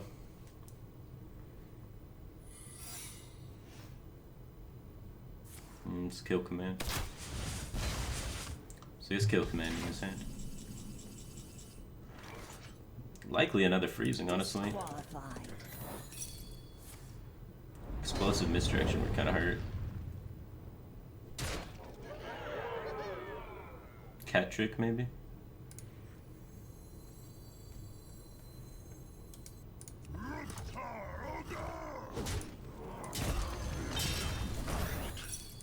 Snipe.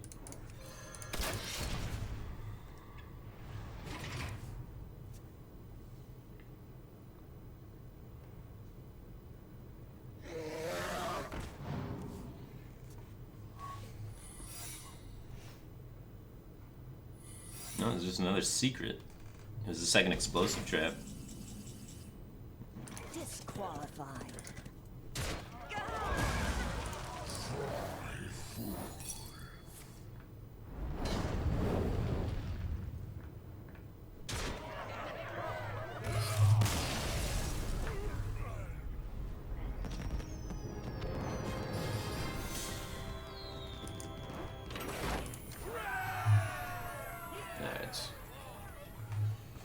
I use the washroom. I'll be right back. 1 second.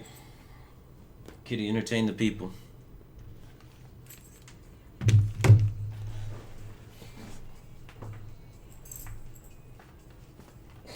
Like, what are you doing? I'm trying to sleep. Play some Hearthstone, bro. God.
Alright. Just 2 more. Warrior's been working, so let's switch it to Druid and start losing.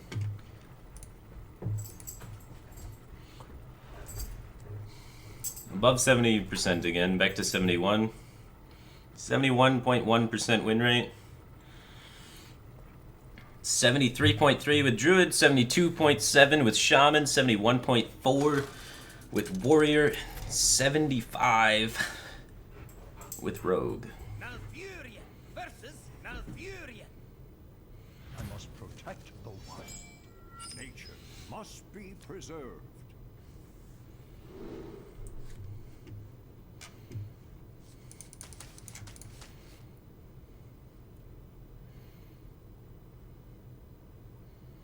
We can keep Nourish if we have Innervate or Wild Growth, but we don't have Innervate or Wild Growth, so we don't keep it. We can keep this with Innervate, but we don't have Innervate, so we don't keep it. We can keep this with Innervate, we don't have Innervate, so we don't keep it. We can honestly probably keep this with Wild Growth, but we don't have either. So, since we don't have any, kind of limits our options a little bit, yeah?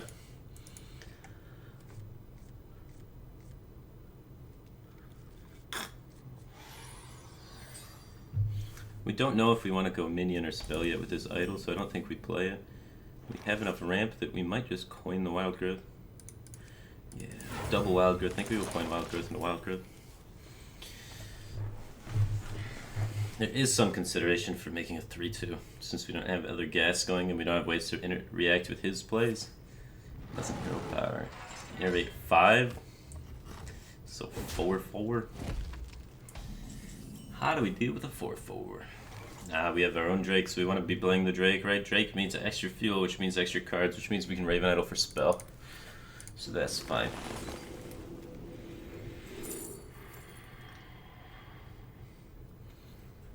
Swipe.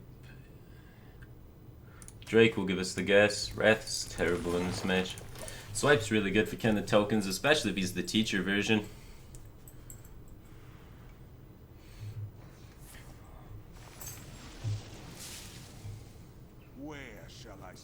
Fuck.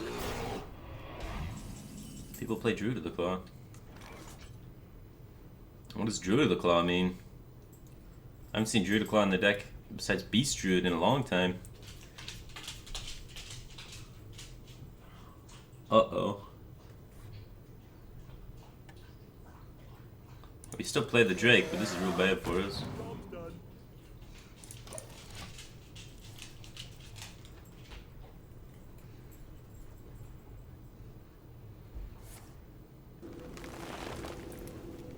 Can't play the guy yet. Azuri comes down on 6.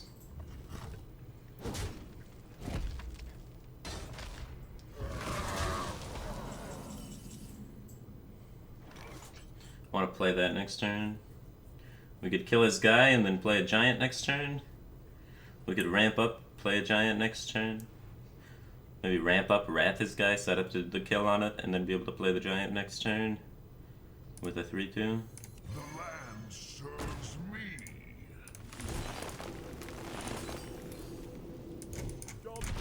And we can power the wild giant next turn.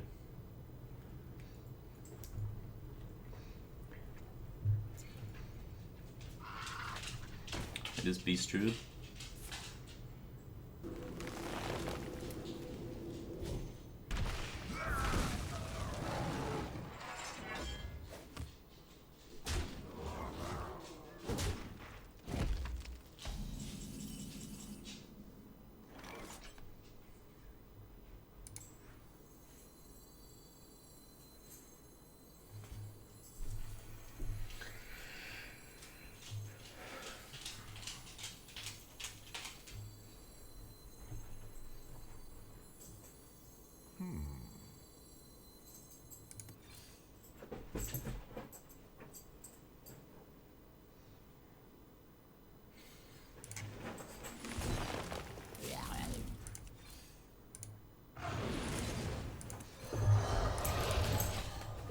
Decent sized board, less vulnerable to swipe this way, and we get a setup to beat Menagerie as well, while still not just getting blown out by a swipe if we go for the 3-2 instead of the 1/1s plus buff.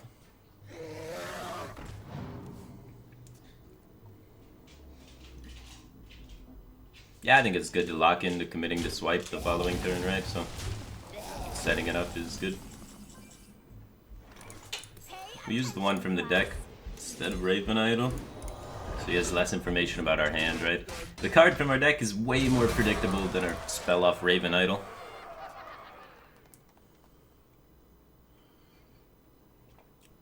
The menagerie is for guests only.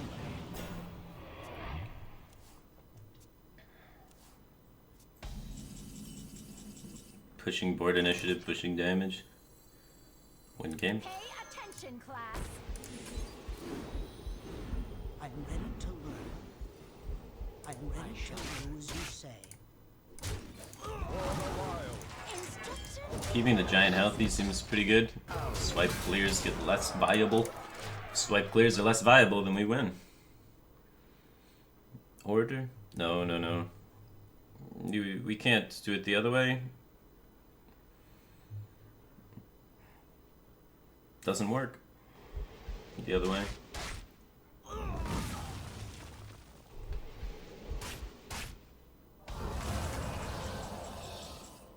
Instruction begins. Instruction begins. Yeah, we wait till he develops into it, right? Like, it's not gaining health, so if he develops a bunch of things into it and we don't have lethal, then we play Yogg.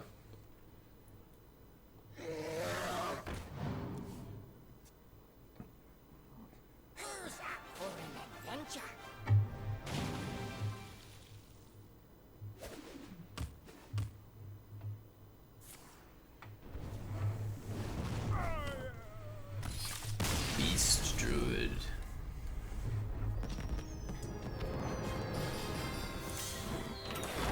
Druid win rate's so sick. So sick.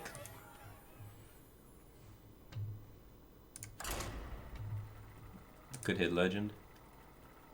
75% even with Druid. 12 and 4. Good deck.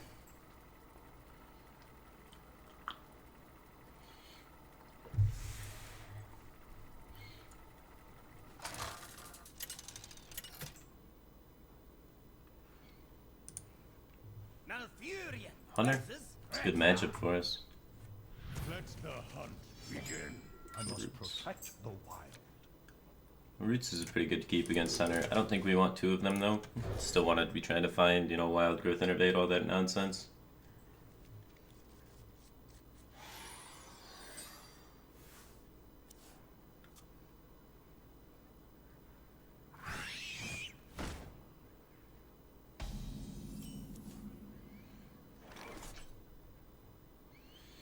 Alright.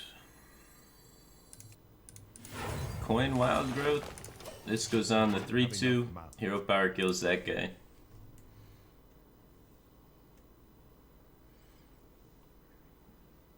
Such big teeth I have.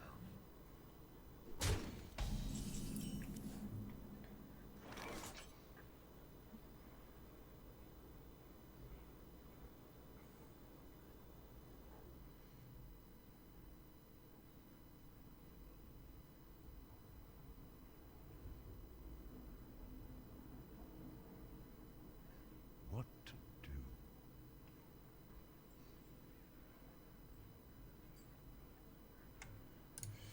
Hmm. 3/1/1s.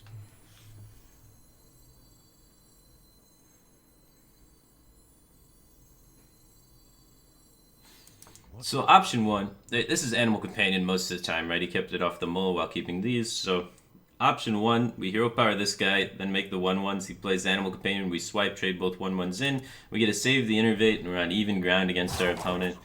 And then we drop Mire Keeper. Option two, we innervate Violet Teacher, make the 1/1s. And then try and swipe with Violet Teacher up if he plays Animal Companion. I think getting the innervate out right now is fine. It's really hard to sell. We could get pretty punished by this with some like non-Animal Companion plays. It's the only scary part. Like Bow gets way up in value. So Bow I think is one of the bigger punishes here. Like obviously there's Unleash the Hounds, but you can't expect that. Fuck, man. I don't think anyone keeps Bow against Druid, but he top decks the Bow here. Unlucky.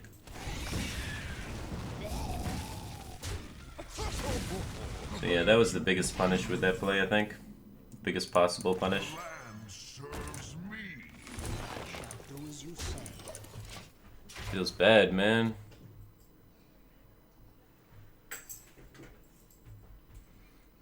Yeah, safer line.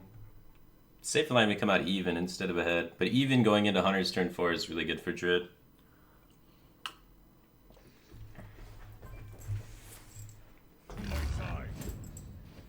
He had the Animal Companion, so we almost got there.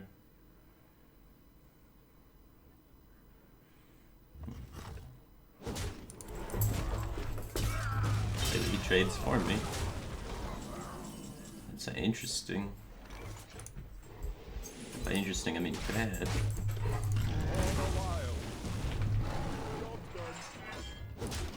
Hunter's turn 5 is usually pretty weak. And they cut most of the 5 drops from the deck.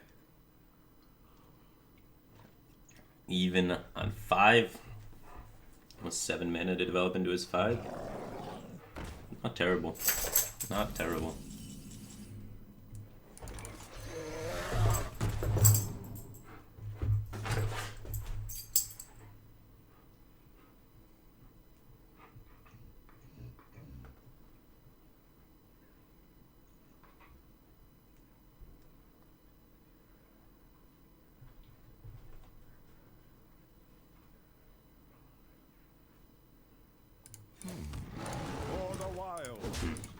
It's really awkward.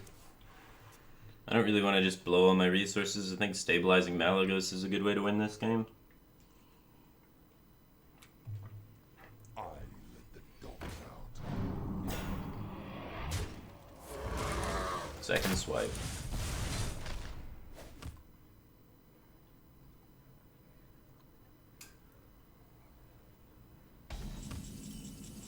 Cool.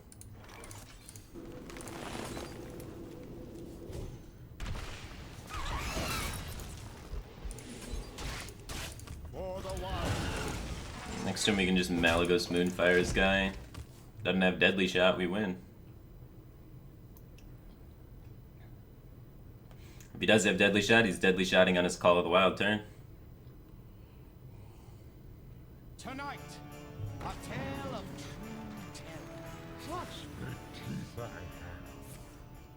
have. Most likely Call of the Wild, and most likely a burn spell. So it is in our favor a lot of the times that he doesn't have the Deadly Shot.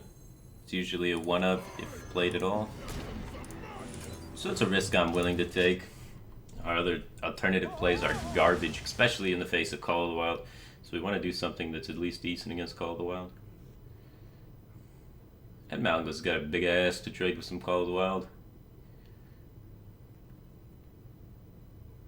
We've used both swipes though, so he's not super afraid of Malagos.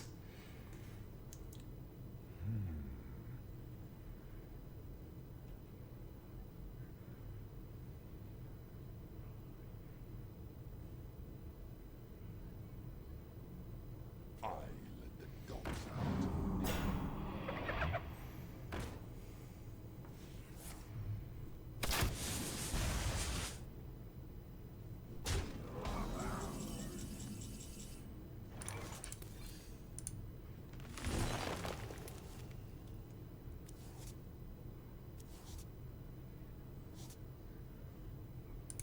You are finished.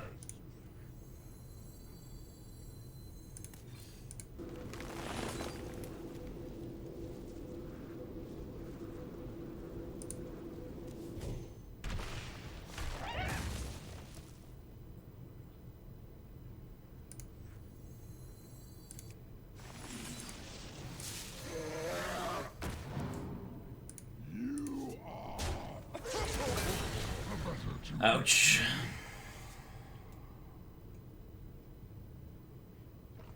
Maybe he'll kill Malagos. Do something silly.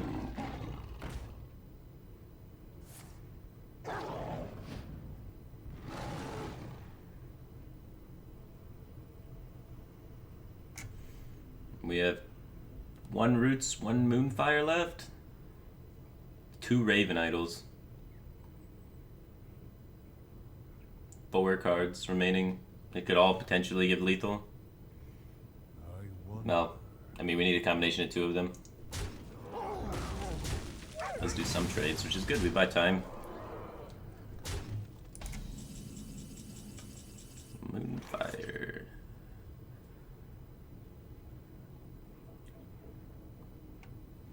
So with one of them, pretty close, just having lethal.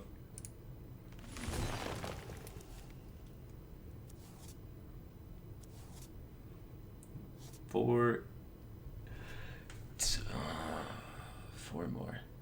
10, 14 damage right now.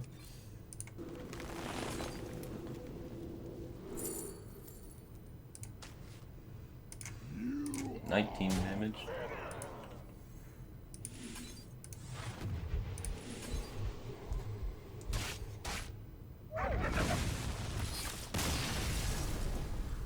Alright, broke 75%. That's pretty good. Our druid win rate caught up with our rogue win rate.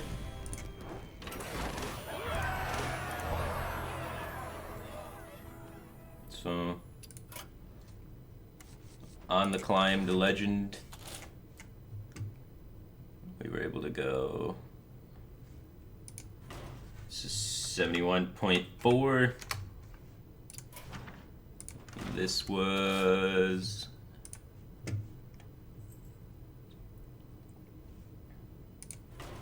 76.5.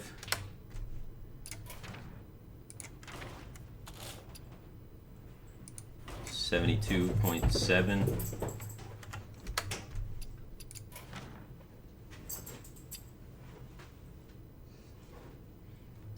Not bad.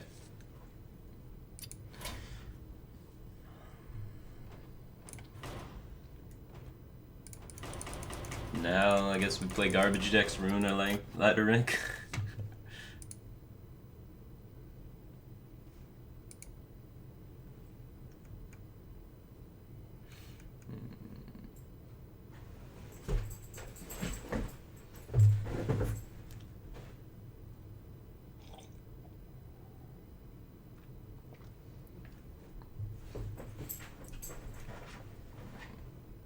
I feel if we grind out, you know, if we have 76.5% win rate for the next 20 games with Druid, we would probably be in the top 10 legend, right? So that's pretty cool. All of these win rates are like top 10 legend applicable plus time, but obviously our opponents are going to get a lot harder as we continue to play, and as our opponents get harder, your win rate drops, and then the players in Legend are definitely better than the guys in the climb to top 5. But yeah, if anyone wants to screenshot deck lists, I will just kind of hover it here. I'm gonna count to 5, and then move on to the next one. These are all kind of just like standard tier 1 deck lists. So, standard tier 1 deck lists. Not really sure who made them all, but it's called Yogg Warrior. It's Warrior with Yogg. This is Frozen's Malagos Druid from like 2 seasons ago. I think it's good. Not sure if it's better or worse than the one with Gadgets then and the portal in there, but it did real good for me, so I'm happy with how it turned out. And then this is the Rats mid-range Shaman. That's been killing it. Pretty happy with that. My versions of mid-range Shaman that I tried making were just terrible, so yeah, I've never really been a mid-range Shaman player, so I kind of net decked his version. And then this is Amnesiac's Rogue deck. It's his no Gadgets and Auctioneer Rogue, but I put a Gadgets and Auctioneer in it because I'm a rebel. I think all of these deck lists are tier 1.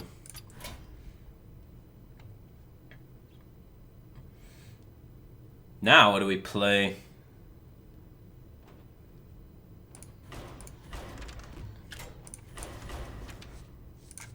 We played the good decks. Now let's play the bad decks, right?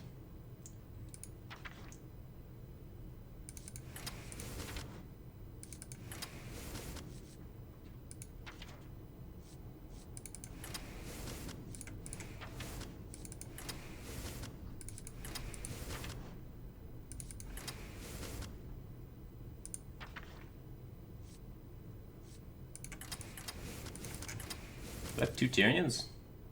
The fuck? When did that happen?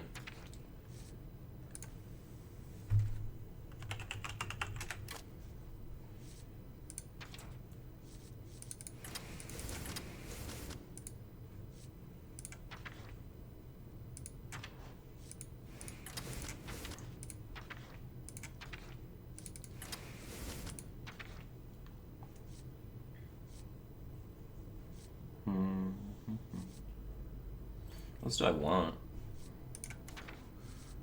Might even want to play Sylvanas just because of how much Druid there's in the meta. Sylvanas is really good against Druid, just slows him down so much. Wouldn't hate it.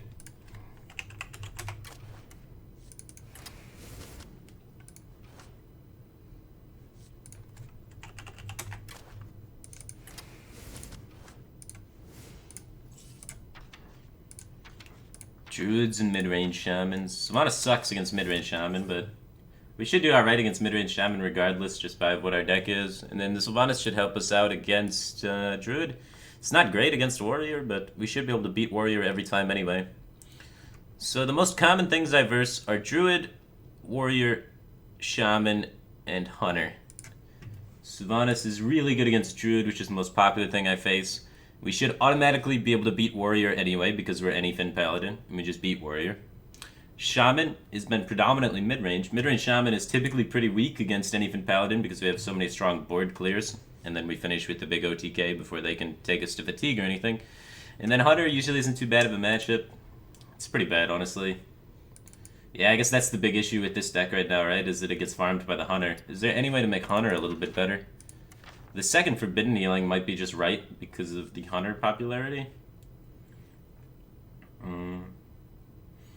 Keeper of Oldman's not great against Hunter. It's okay against Druid. A lot of the Druids cut Ancient Wars, so it's not great against that, so maybe we don't need it anymore. It doesn't do anything against Shaman as well, so we'll cut that, play the second Forbidden Healing, maybe help out a little bit against the Hunters.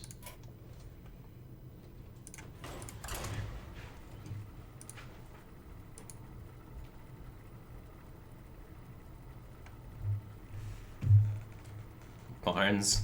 I don't think Barnes is that great.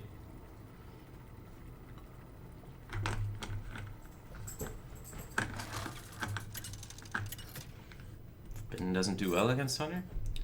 I tend to disagree. I think healing allows you to not overclear their small boards, which is helpful.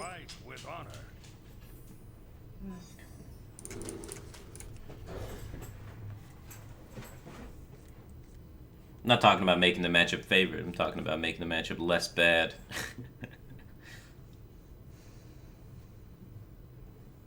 Increase your win rate in a bad matchup by 5%. Better than increasing your win rate in a good matchup by 1%, right?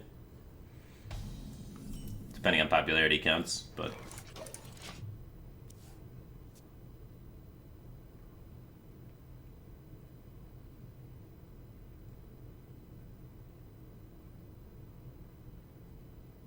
Curator with Kodo?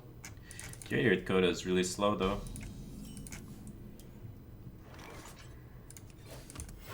Can we afford to be that slow? And what does Kodo hit in the meta? Kodo's really bad right now. Even Hunter cut Kodo. Do we need more than one draw off this Acolyte of Pain? I don't think we do. Speak to me. Yeah, we trade. I don't know. We could potentially not trade and try and make it so that when he plays Flame Tongue Totem, we can get good True Silver value or something. That's worked out fine.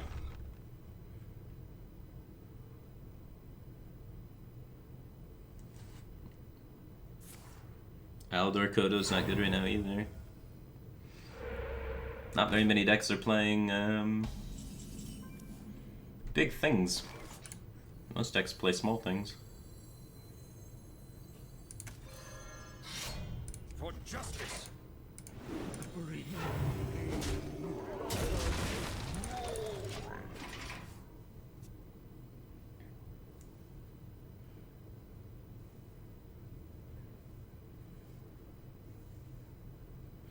Grandmaster Joe just subscribed. Thanks for subscribing, dude. Welcome to the Bad Cave Team thing. Appreciate your support.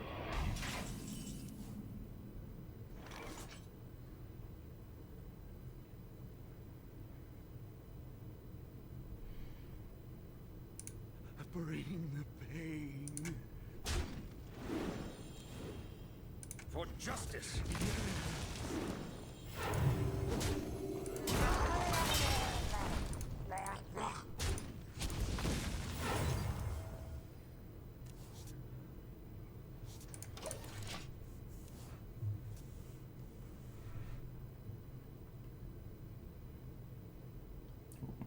both bluegills already.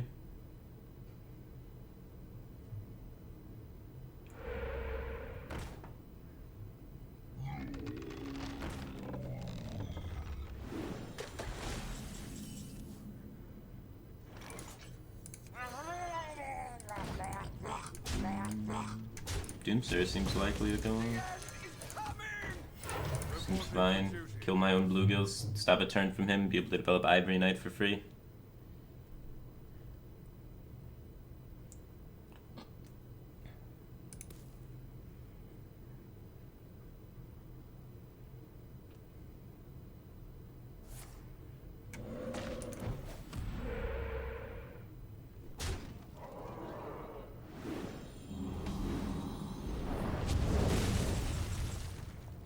Anything sumbles double blue kill.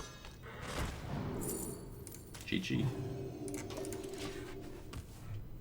It's one of the best parts about this deck is when you get that, you automatically win pretty much. Now I have 3 anythings, so I can use this anything on turn 10 just for whatever. If I ever find bluegill, it's just insane.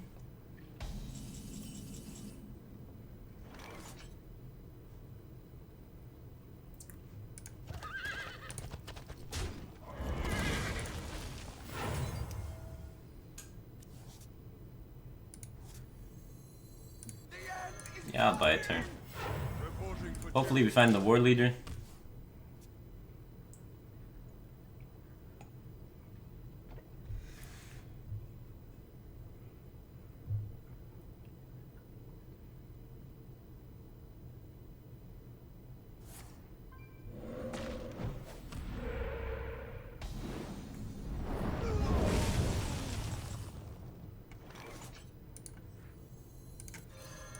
I don't need 2 of these. For duty. For justice. Probably don't need to swing yet. We can swing next turn if we're trying to set up a lethal. We have 4, 8, 12, 20 damage. 24, 25, 26. 26 damage if all this connects. Alright, -4. 22 damage.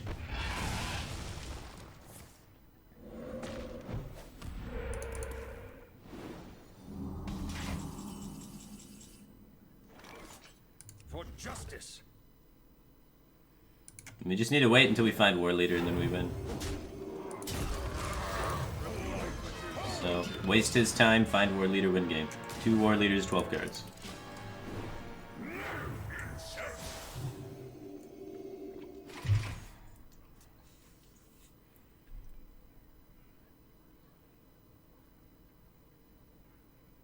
Do donations pop up on screen? No, donations don't pop up on screen. Sorry. And when I have them pop up on screen or get read out loud, then people just type in a lot of garbage or insults, and it's annoying. So I prefer stream quality over memes, which some people consider memes quality, but yeah, I appeal to the other audience that doesn't want that.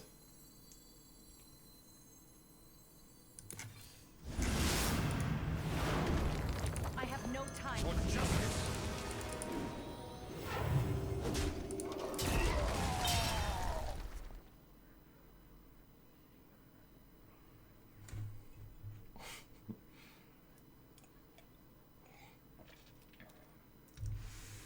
I mean, I think memes in Twitch chat are fine.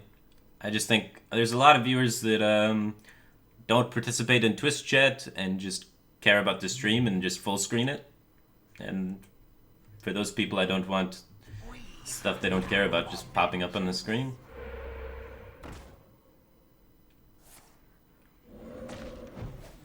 The unspoken people that don't talk in chat, just watching in full screen.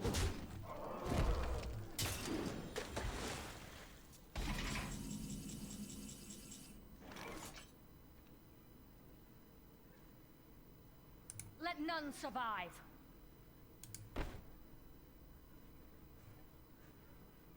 Let none survive. Ah. Let none survive. Okay, one hex has been played. He didn't hex Sylvanas.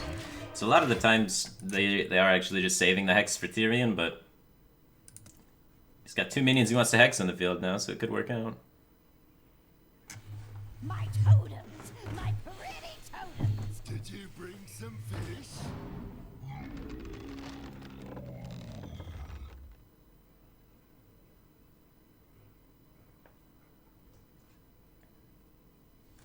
Is Batstone 2 in the works? Batstone 2 is in the works, man. Expected in December.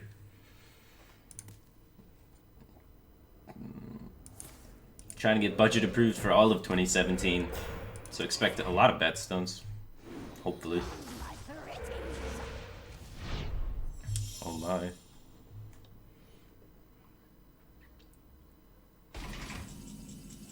Ah, the war leader.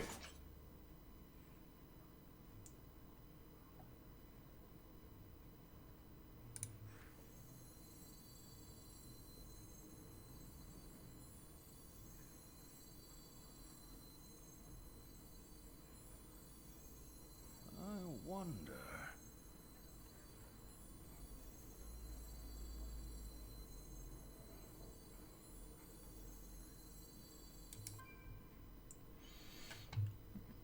Let none survive.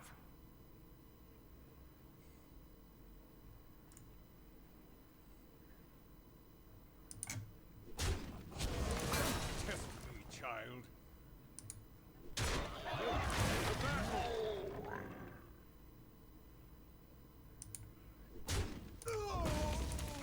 Move quickly.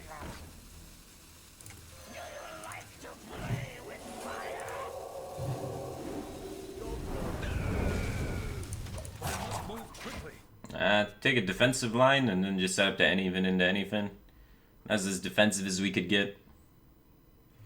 We got 9 cards remaining and second consecrate to proc equality, but we shouldn't need to equality to win this game.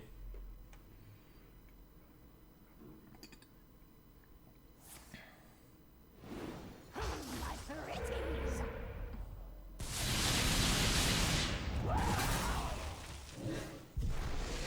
Pretty cool. Kind of annoying. It might fill our board with totems that loses the game, though. Good thing he's killing it.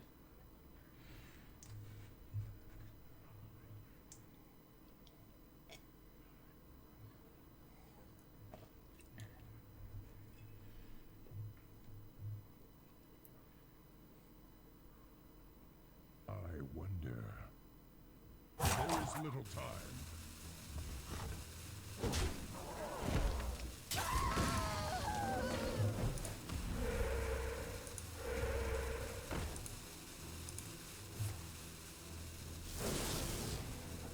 Man, that's a big healing totem.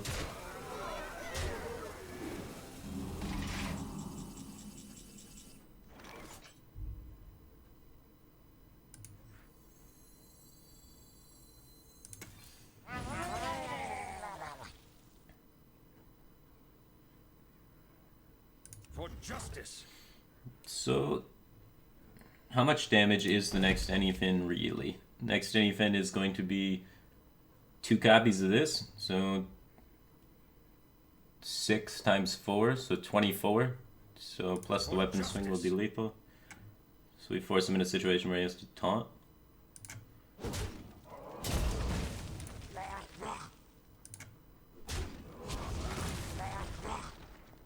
think it's unlikely we die, but I guess it's possible.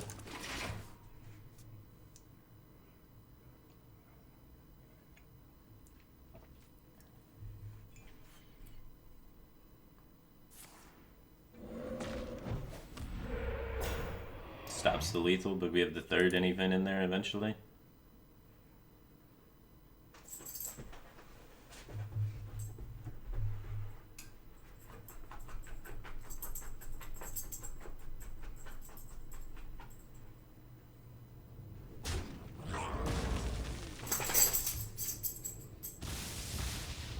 Yeah, wasting the pyro seems oh.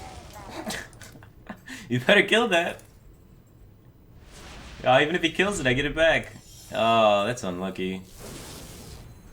Oh, it gives it exactly 7 to punch through that. Wow. Yeah, I think using the pyro earlier was a bit silly. We almost lost because of that, but never punished, man. Never punished. So I think we misplayed a little bit there with the pyro turn, but we did not get punished for it at all. We got rewarded off the portal.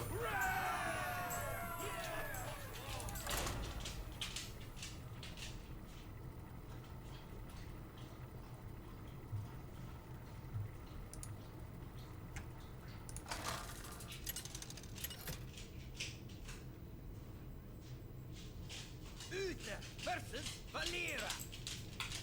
Watch your back. I will fight with honor.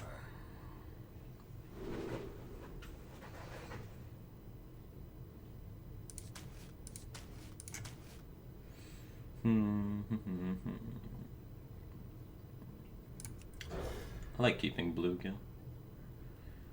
That spot removal. Also start building our 6-card OTK combo. And 2-turn kill combo.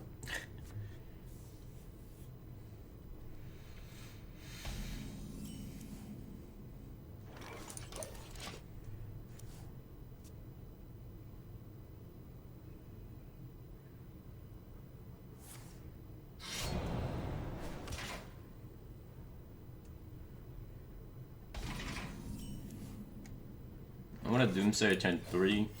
Reporting for duty. It's a little greedy, right? We can get kind of punished by SI7 or Earthen Ring coming out here, but a lot of the times those don't. If they do come out, we coin True Silver, kill it, kill this 4-drop with True Silver, play it on 5. We get impede more mana with Doomsayer, so it gets more value. At the expense of the coin, right? But then there's the gamble where he doesn't have a 3-drop, and then we just lay it down on turn 2 and get more benefit out of it as well. What the fuck is this?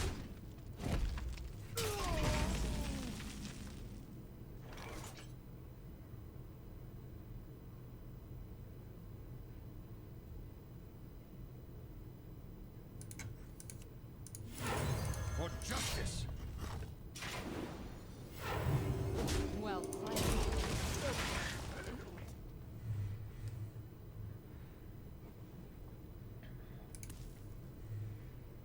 What?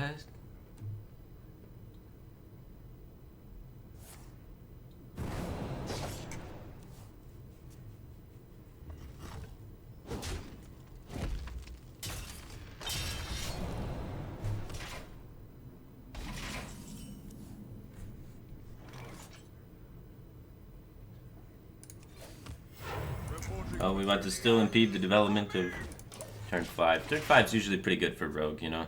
Drakes come down and what have you. Drake's one of those cards that can kind of be awkward to play if they start falling behind on board, so... But just in general, stopping 5 mana with a Doomsayer is crazy good. What? Okay. Yeah, that makes sense. Solemn Vigil, sure.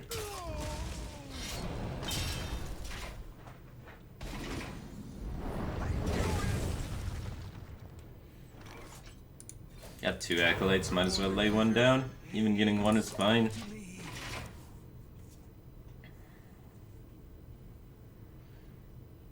we scared of Drakes? Not really, but I like impeding 5 mana with Doomsayer. Now he's playing Drake off curve, floating a mana. So we gained 5 in the turn we played it. Gained another 1 on this turn. So that Doomsayer, we spent 2 mana to gain 6 mana worth of time against our tempo-oriented opponent. Seems good. I would like to hold the True Silver this turn, and the reason being is because if I expend the True Silver, that gives me 6 mana free to develop, right? And I have nothing in my hand besides Acolyte of Pain hero power that I can develop. So, in this instance, I want to use my mana to clear, because then later on I can use my True Silver to clear so in a turn where I can actually develop something, like an 8-drop or a 6-drop or something like that, but since I don't have any of those to play this turn, we use our mana clearing instead of our weapon clearing. If that makes sense.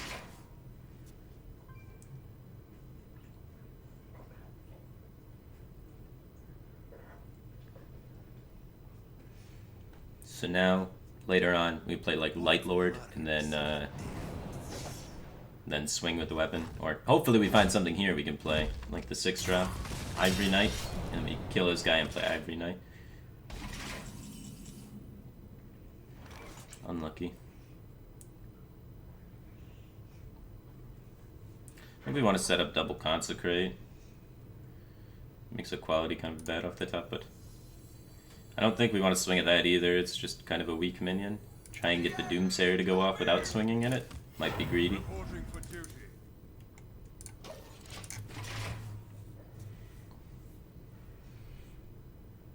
I got the best deals anywhere. Double Consecrate's coming out.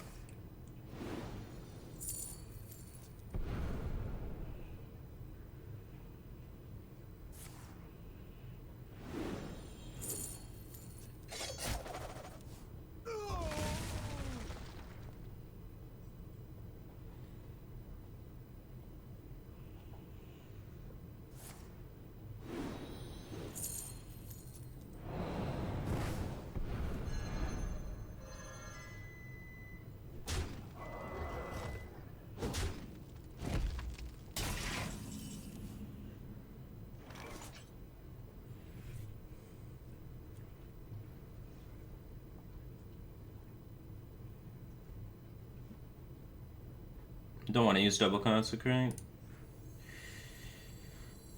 Consecrate Bluegill Doomsayer.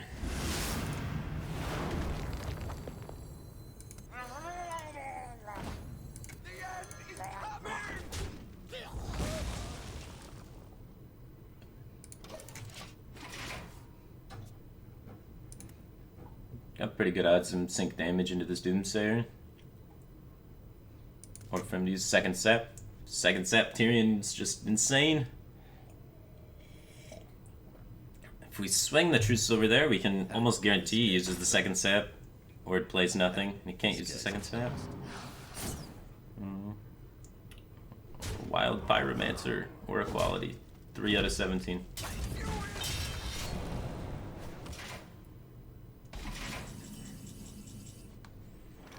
Never lucky. For justice. Kill this one because the other guy has Consecrate anyway. Later on.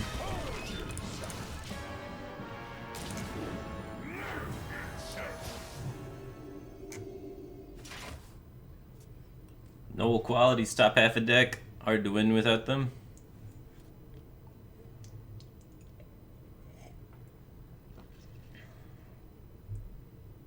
Thank you.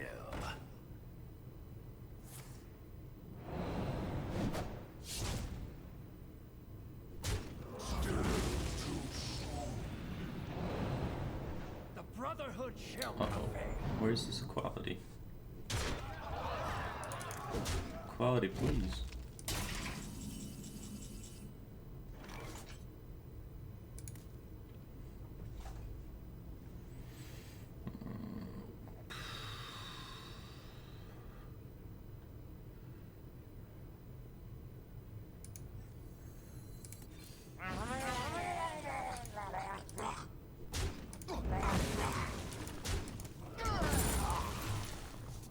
Alright. Second anyfin is 24 damage, so we have lethal with second anyfin. He's got 8 bursts out of hand, unless he has Leroy in his deck, which is also possible, but then, got a good chance of actually living here. Unless he has Leroy in his deck. A lot of rogues cut Leroy, though. And if we live, Aldor heal, or second anyfin for lethal. So set up lethal with the top deck, you know. For vengeance.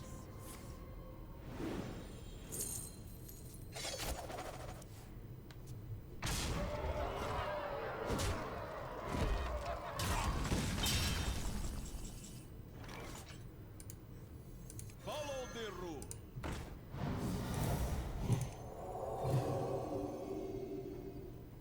Maybe we were supposed to play Loot Hoarder. Fuck, I didn't think fast enough. Alright, so that's 4, 5, 6 damage on the board. 1 Eviscerate, 1 Cold Blood remaining in the deck. 6 plus 8. Yeah, we were supposed to play Loot Hoarder. Getting 2 draws was better. Misplay.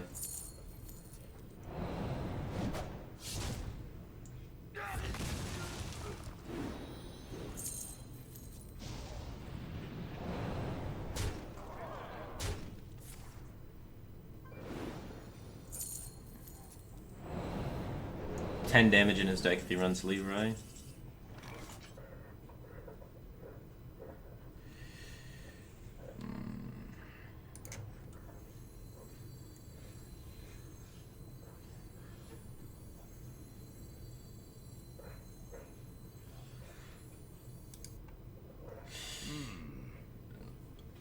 Alright, so he's got 9, 10, 11, 12, 13, 14.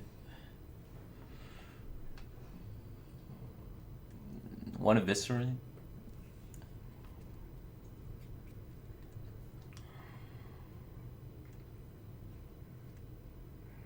Let me think.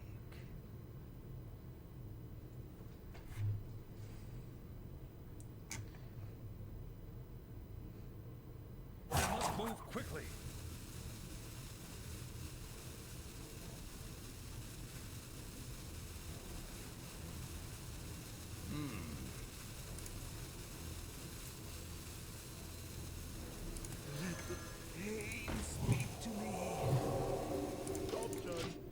He's just gonna sap it though.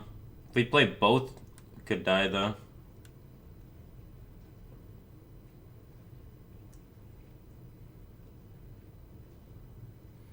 I'm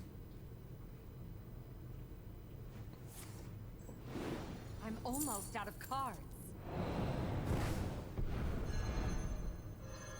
Maybe it is better to place both. Risk death. Probably doesn't run Leroy in his deck, right? No one plays Leroy. This played around Leroy, the other way didn't play around Leroy, but we guarantee one draw.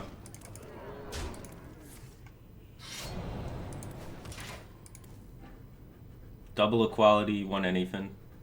3 outs. I'm out of cards. 3, 6, 10. We can still beat him. If we hit exactly Pyromancer equality, if we consecrate, then what? No. We have to hit exactly Pyro equality.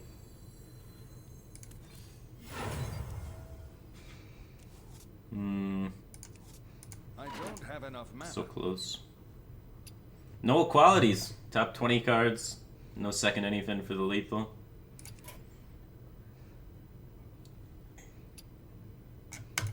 The victory is yours.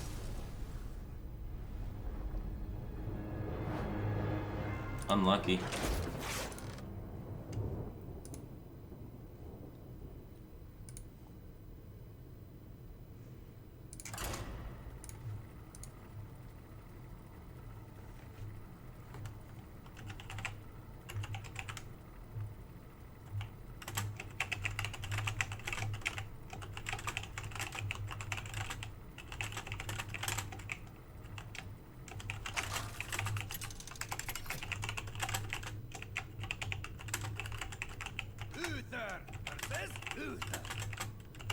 I will fight with honor. I will command the light.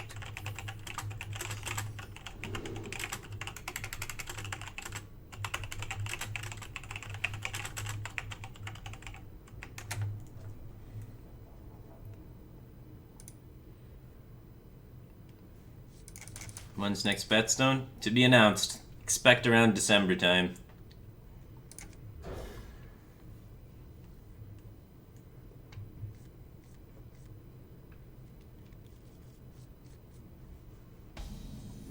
Well met.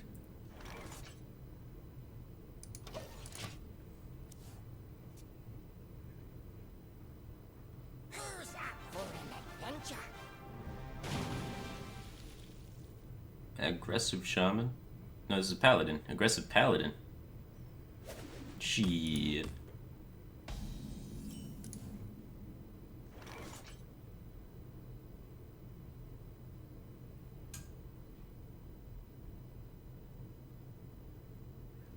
Wild Pyromancer is really good against aggressive Paladin, right? Oftentimes they have a lot of 1-health minions. You could potentially Pyro and Forbidden Healing. Phil Thorne just subscribed. Thanks for subscribing, dude. Welcome to the Batcave team thing. Appreciate your support.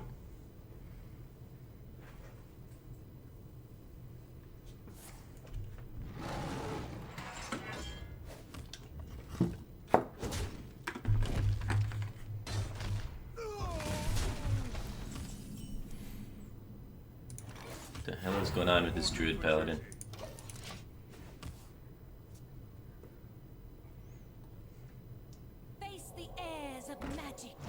Dragon Paladin. I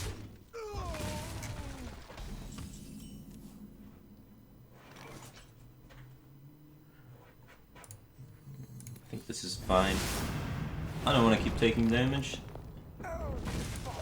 Obviously it's not ideal, but we have 2 of them and a pyro, so like AoE isn't really a thing, and I just want to lower the amount of chip damage I'm taking.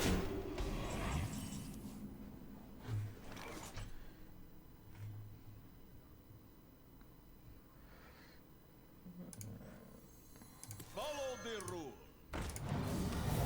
Reporting for duty. I think that's enough value for your Eldor. I don't think you need to get super max value on it. When it gets to the later stages, when he's playing big things, we should be trying to clear with AoE and stuff.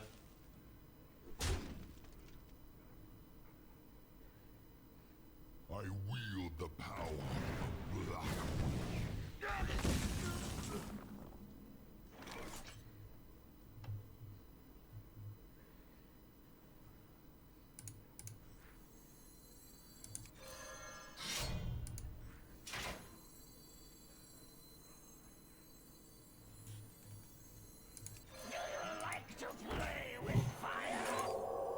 For justice. Setting up to that contest, removing 3 damage from the board seems fine. I feel like if when we get to Tyrion on 8, if we're not super far behind, we're going to be in a really, really good spot. Oftentimes, Dragon Paladin doesn't run Sylvanas because they have the dragons on the 6th slot. And forcing him to hero power this turn is pretty good.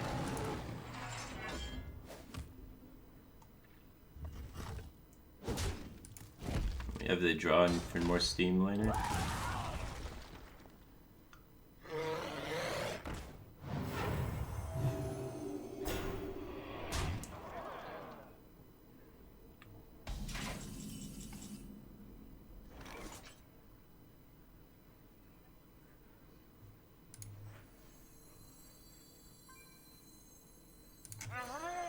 For justice.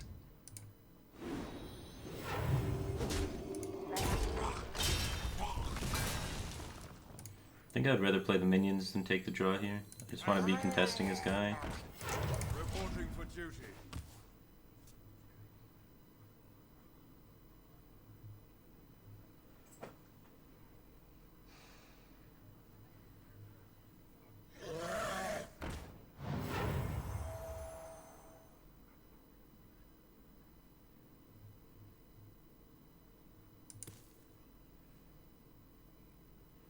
A coin. He's got a dragon for 5 he wants to play. Second consort. Face the Oh no, airs of Night Thing. magic.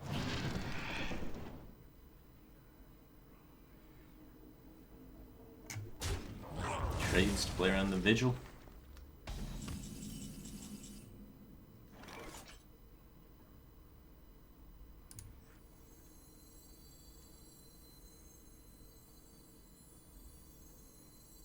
Put I your think we want to go face, try and set up our vigil better.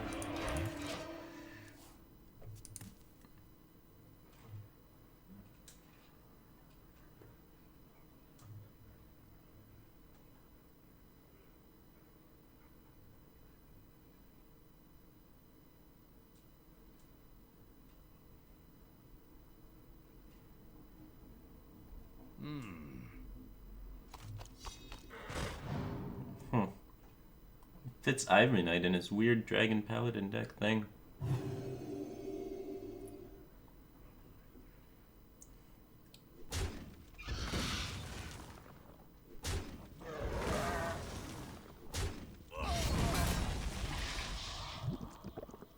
Unlucky. Why do you have ooze in your deck?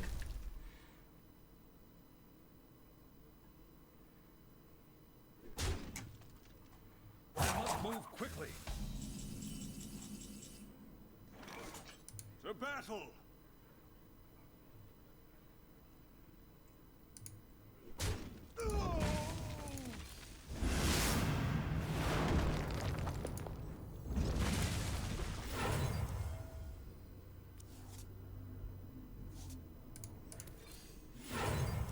Job's done.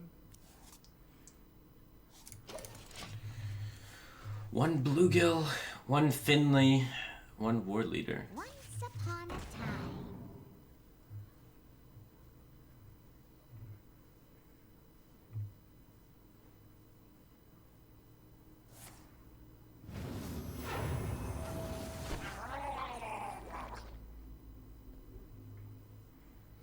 Another Murloc. It's gonna cloud our anyfin.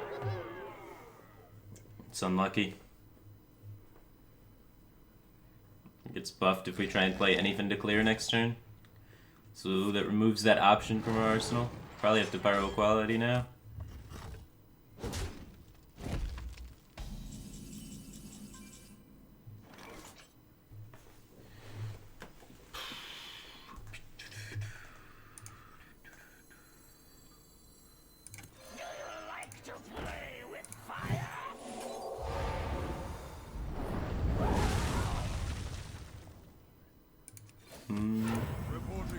Let's just do this and set up to try and anything next turn.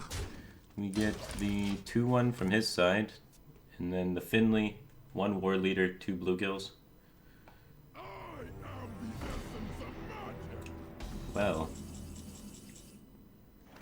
So, how much damage is that? We would trade this in first, and then we would trade all of them in, right? We get the 2-1, the Finley, so that's no damage there, and then we get 3, 4, 5, 6, 7, 8, 9, 10, 11 damage.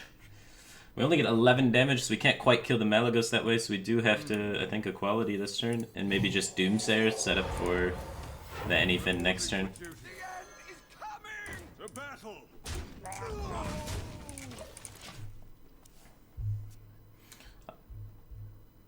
Didn't want to die to Malagos Consecrate.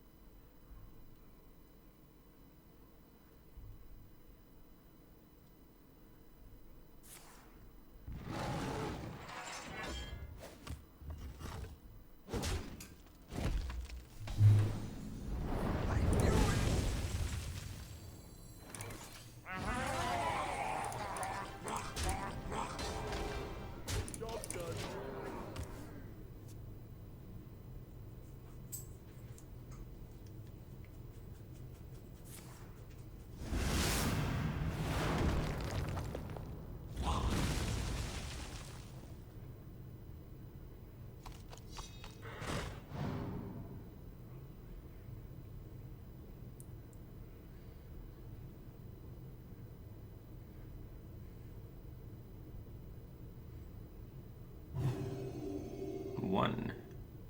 A secret.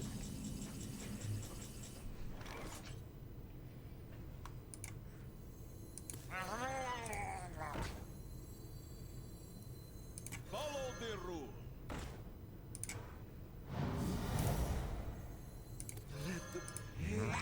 Play around with Consecrate. Big old Murloc board. 10 cards remaining. 1 anything left. 1 true silver left.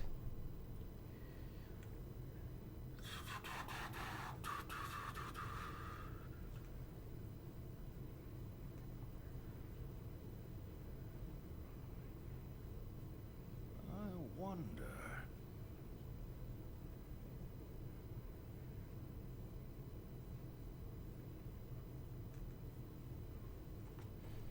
Put your faith in the light.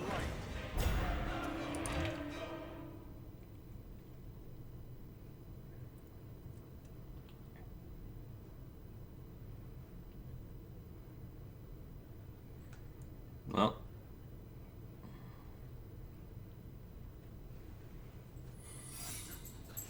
The Tyrion Redemption.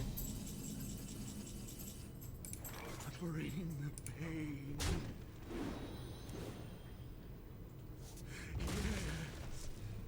Alright. Last warning. I guess we want to trade in both war leaders. We have, so we get them back. We're gonna get so many Murlocs back, though. We should keep 1 war leader up. Yeah, do it this way.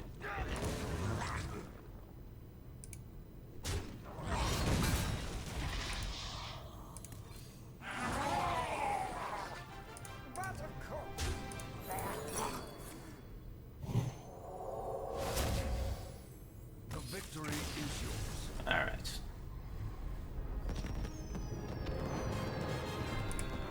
We'll be right back. Drinking too much water. I gotta pee too much, man.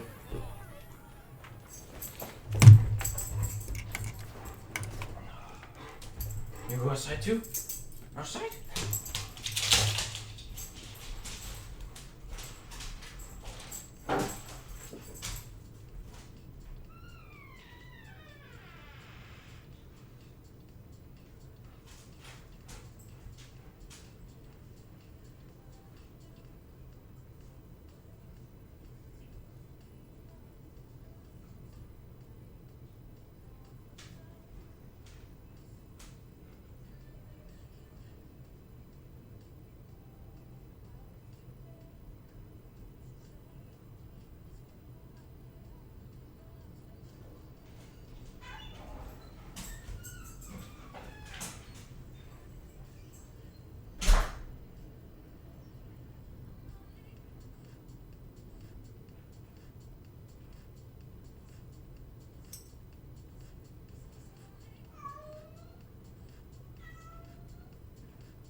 Okay, it's time.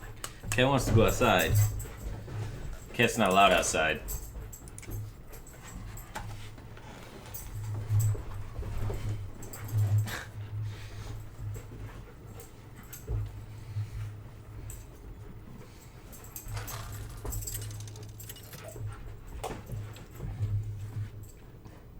Luther versus Magni. For Cosmodon. Yeah, I'm Rando, you're right, man. With honor. Misplayed like 5 times last game with those stupid Murlocs. I'm not super familiar with the interactions, like it's not muscle memory yet. Not an expert at this deck by any means, but you're right, I misplayed the Murlocs a bunch.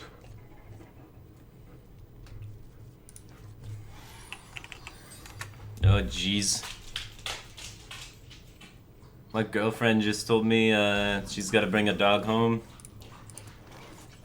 She's a pet groomer, or a dog groomer more specifically, but they do cats sometimes too, but so occasionally we have to babysit random animals. Are you my master? People go on vacation and stuff. But it works out really well, because then when I go to tournaments, sometimes I'll bring her, and then when I bring her, you know, someone's got to watch Ava and Kitty, so We do favors for people, people do favors for us.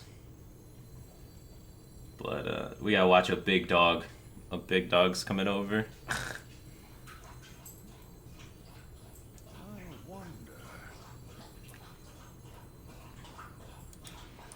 Do I even want a Doomsayer there? I don't think so. I think we can get better value out of the Doomsayer in this matchup.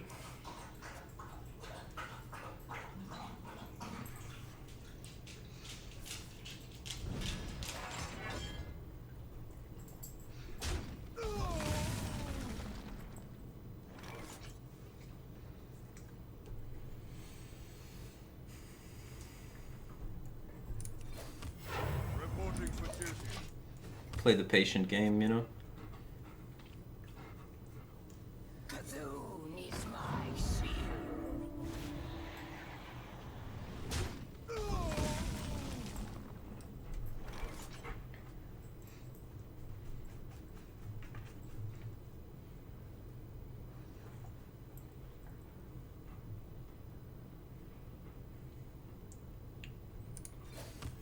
Reporting for duty. Okay.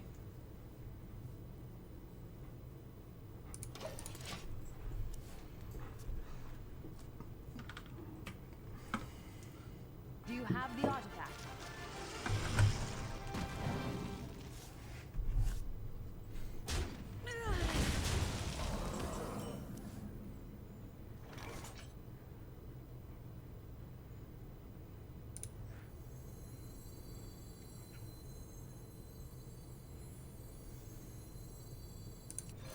Like to play with fire? For justice.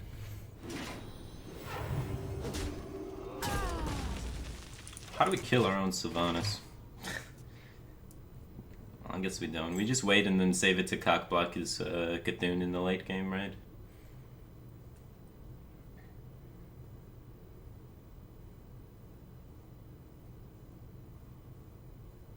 Welcome to the Grand Tournament, champion.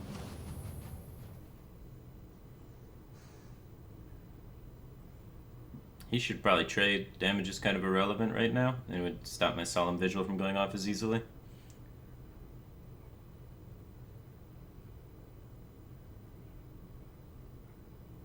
Maybe.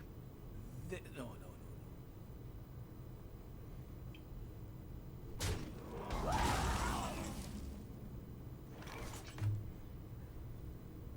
For justice.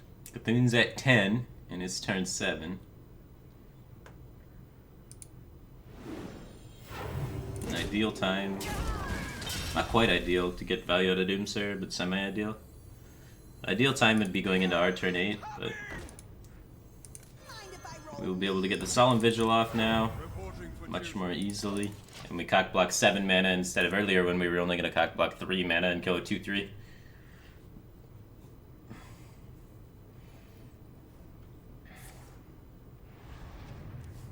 I guess we were only able to stop 4 mana because he was able to just get shield block off, but it's not bad.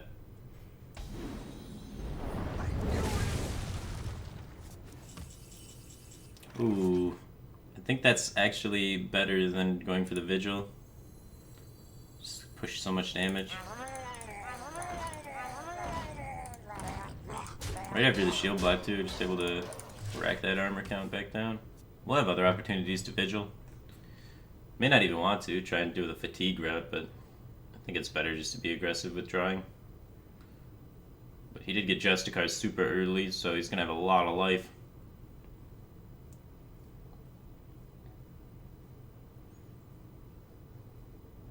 So many choices.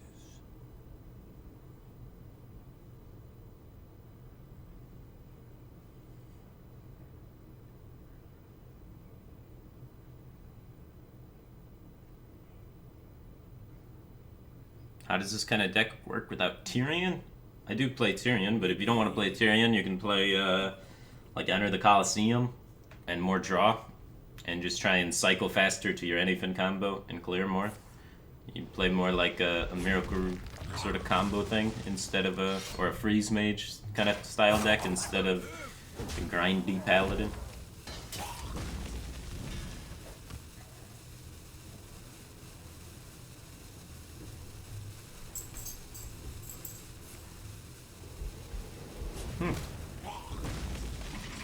Loses a lot of draw with that play, but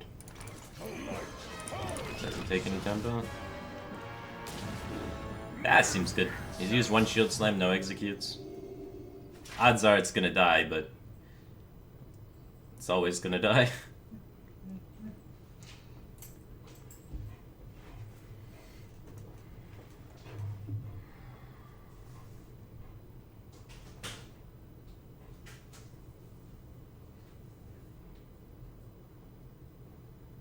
So many I have no choices. time for games.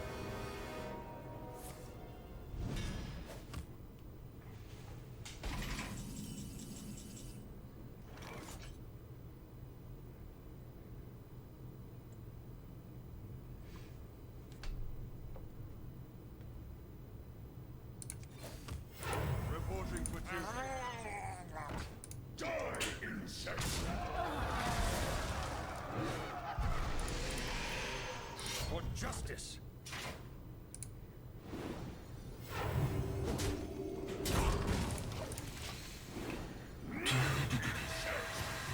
That went swell. Almost perfect. Perfect is taking the 1-1, right? But about as close to perfect as you can get.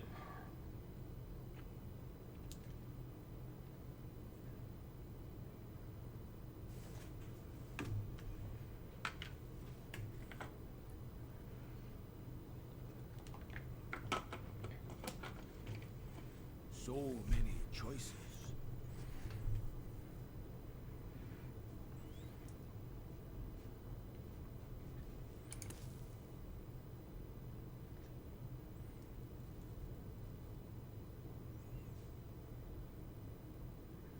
Caffeine shelters us.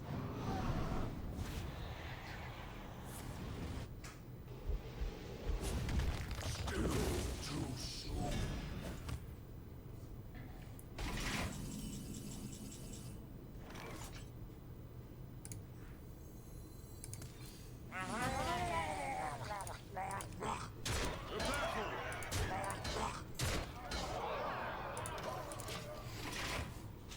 Second anything's 30 to 32 damage, so we got some work to do before then. Hopefully Tyrion can put in some damage.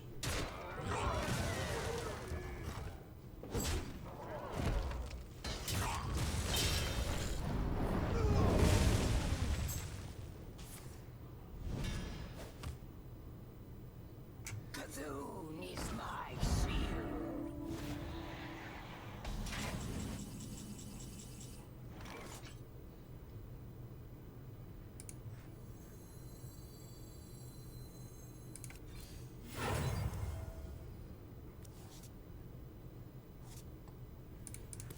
One draw should be sufficient.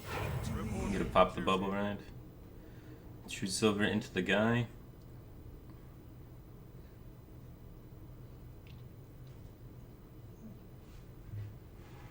Probably worth, honestly. Ah, they both trade in, right? And then we consecrate. Ah, maybe. It's probably clean enough this way.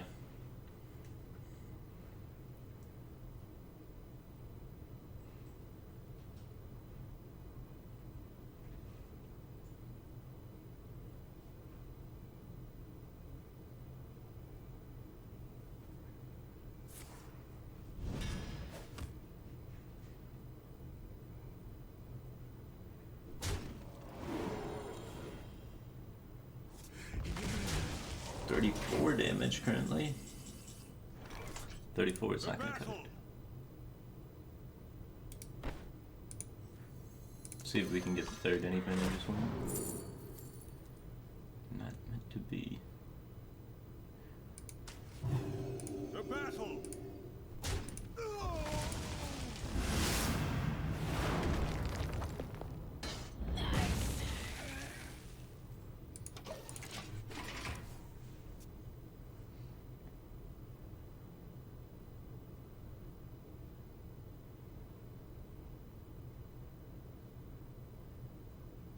Who knows what secrets will uncover? Caffeine shelters us.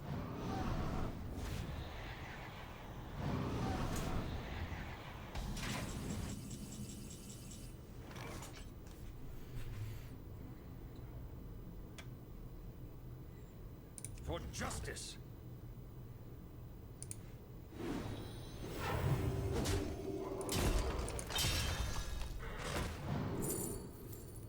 Got him.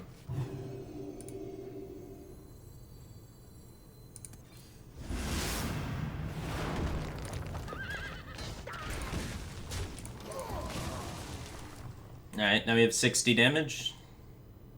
Ish. We need him to kill our minions before we can do the damage, though.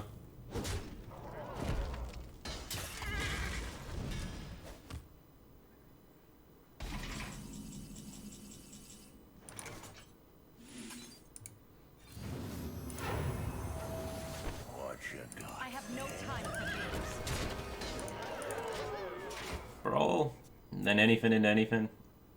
It's only got 2 brawls, right? Cthulhu can't clear a second anything. Pain, speak to me.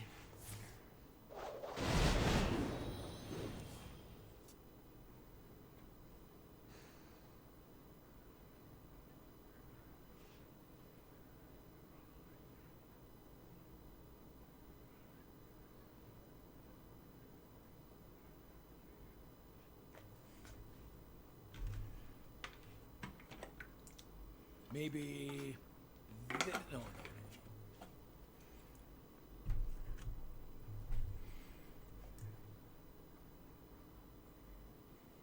Cthulhu! Cthulhu! Cthulhu!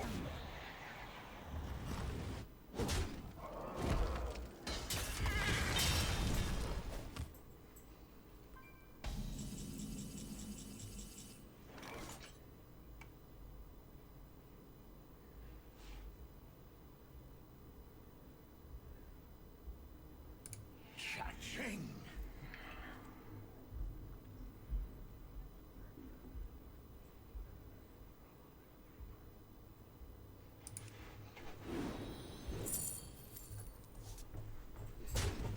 Let none survive.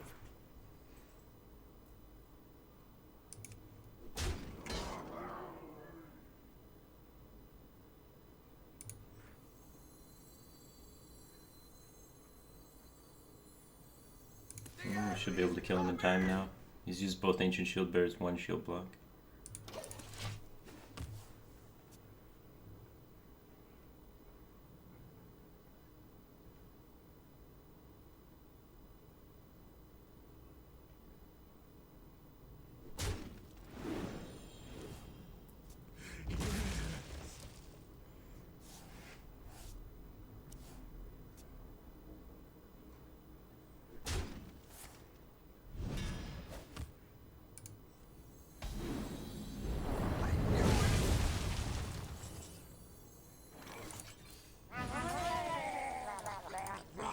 Hey, high roll.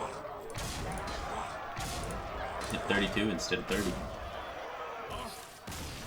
got me. He doesn't have Brawl in his hand, I guess.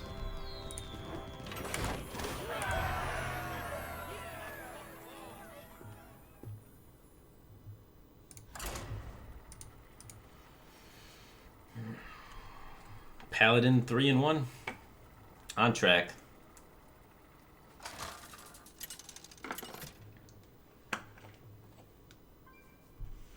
Uther versus Garrosh. Victory or death! I will fight. So many control warriors, man.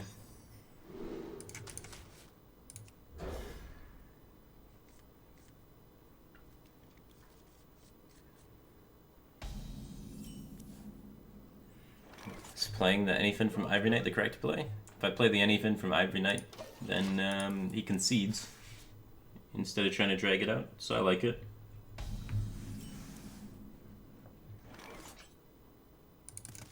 We don't want a hero power here. If we hero power here, he can coin Acolyte of Pain, and then we give him free draws, and we put ourselves behind. So we pass. We don't want a Doomsayer, because then we stop nothing. He just armors, and he's doing what Warrior wants to do, or he plays War Axe, and he's doing what Warrior wants to do. So Doomsayer is wrong, and hero power is also wrong in this situation. Hero power is fine now, because when he plays the Acolyte of Pain, we have a True Silver to react to it. It's a really important sequence. Let the pain speak to me. See? We almost lost the game there, but we navigated appropriately. The battle.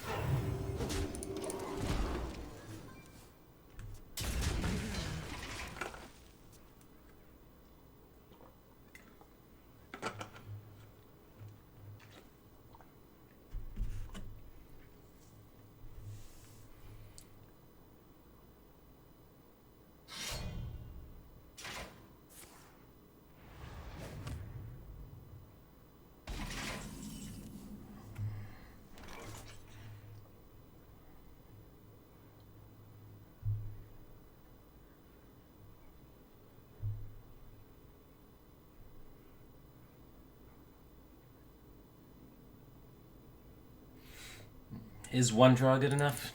I think I might hold out for 2. Reporting for duty. To battle! We could maybe make 2 happen.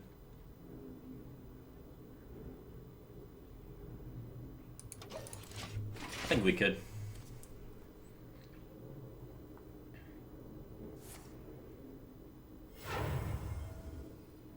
Welcome to the Grand Tournament, champion. Let's get 2. To battle! To battle! Speak to me. Like to play with fire.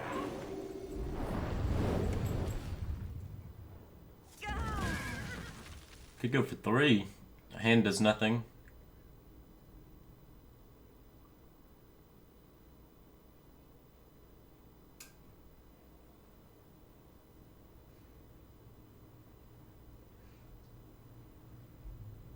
Three is greedy.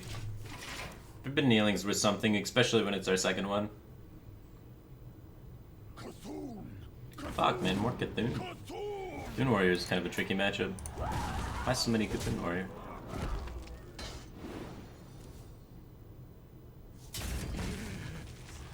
Cthulhu Warrior with Justicar and 5 is going to be rough. He's going to gain so much armor.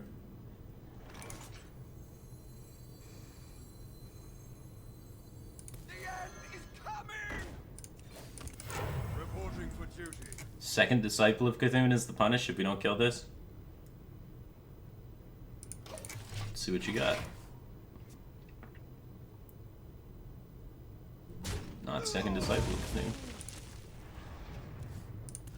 Stopped his turn 7, prevented, you know, annoying things from coming down. Cthulhu is only at 8, so he couldn't Emperors or anything super annoying, but there's still just a lot of cards they can play on that mana slot that are really annoying.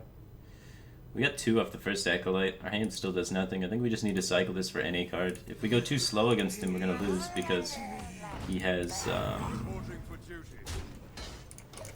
Justicar. Playing the Bluegill's a mistake, I think. I think we're supposed to hold it. We have 2 war leaders left. And he just ghouls.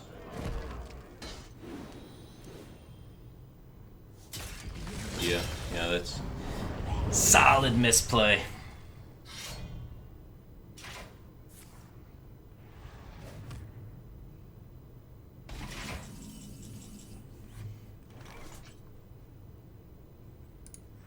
Mind if I roll knee? Reporting for duty. Contest on board, no reason to swing into it. If he wants to waste weapon charges on our guys, that's fine. Obvious Ocelot just subscribed for 2 months in a row. Welcome back to the Batcave team thing, man. I appreciate it. Thanks for your kind words about Batstone, too. No armor, just playing it for the 6/6.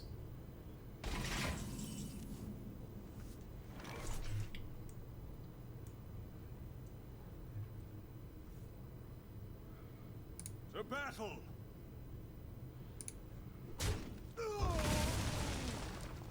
9 cards.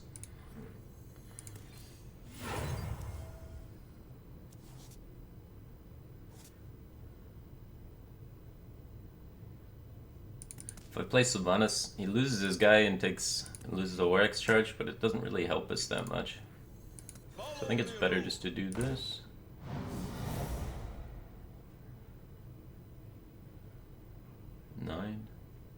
It's probably better just to get the war leader out so I can start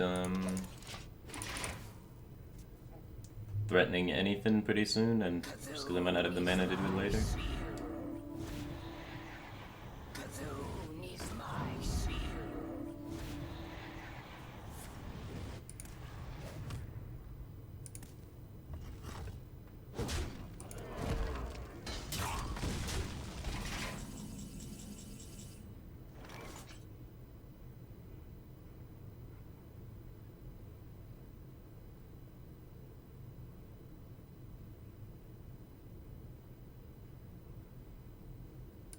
Sylvanas isn't getting much better than this, huh? I have no time for games. Reporting for duty. Warning!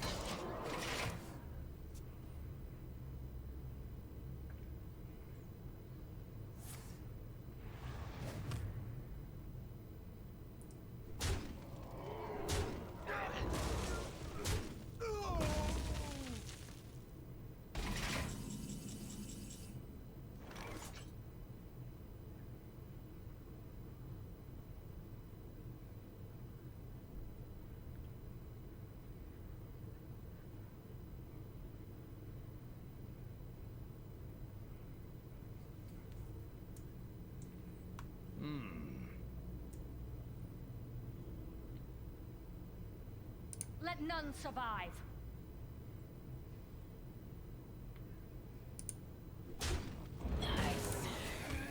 Reporting for duty. Threaten to steal some things. I don't think we want to overplay our hand here. I think this slows him down fine.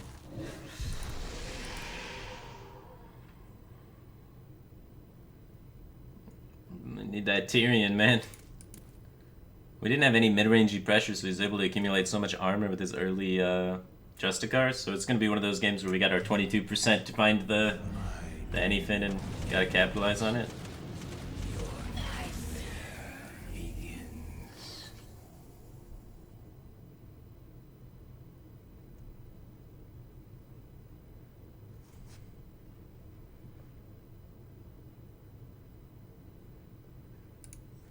Follow the rule.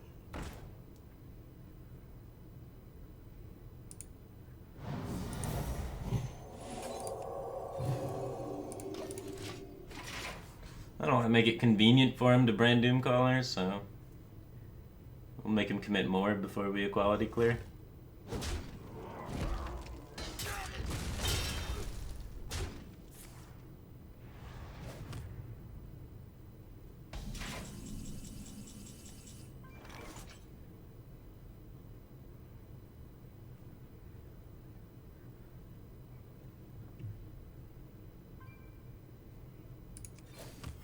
Reporting for duty.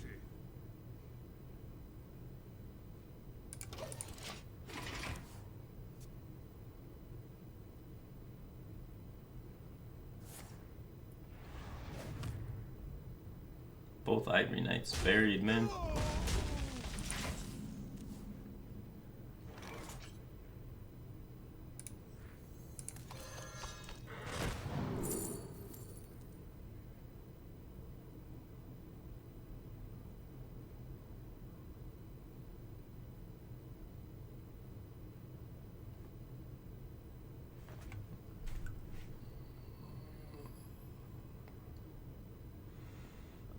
Wonder. All draw cards. It's unlucky.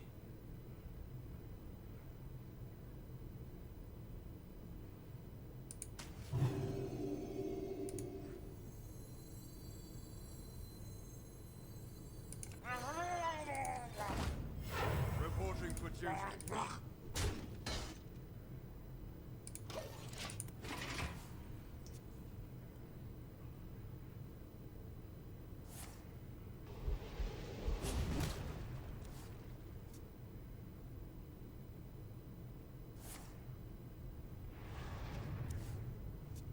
Are you my master?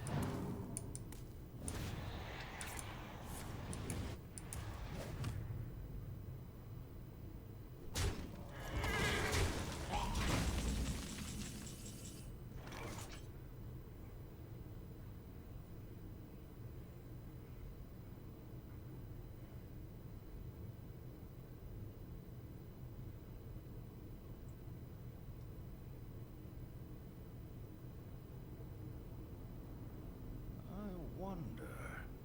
Well, quality concentrate into anyfin.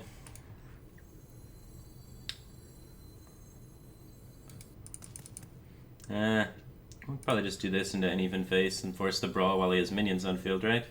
That's just better. Do I want to draw the two?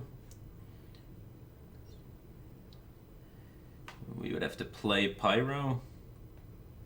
I think playing Pyro is fine, but may need to be going towards Fatigue. We have our plays lined up for the future turns anyway. So I don't think I commit anything. I think I just do Reporting for duty. that. Must move quickly.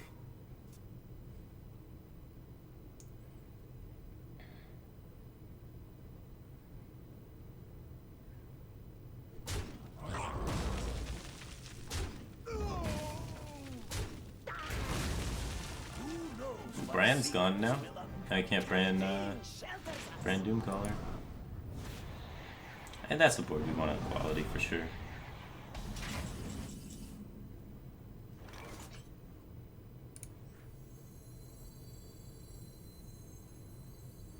We can play Ivory Knight if we draw. I don't. It's 4/4. 4/4 is not worth taking the card draw damage.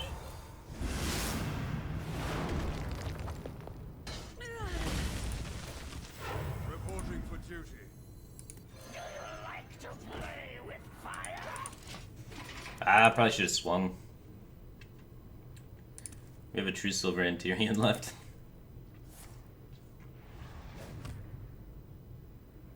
The feast of souls begins now.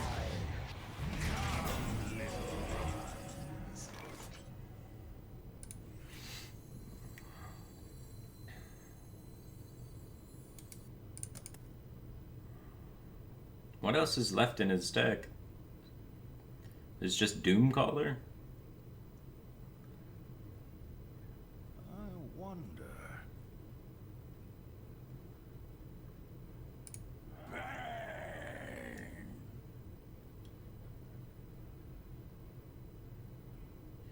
So the Anyfins do how much damage? All the 4 Murlocs died. We could use them to clear.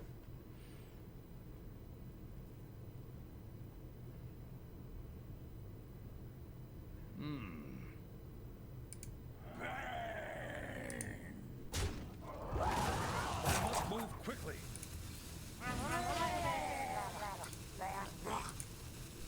For justice. To battle. Move quickly. 4 and 3.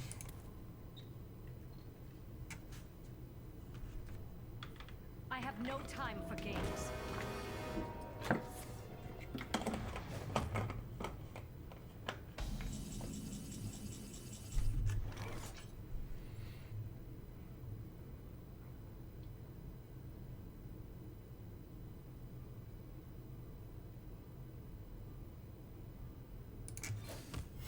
Reporting for duty.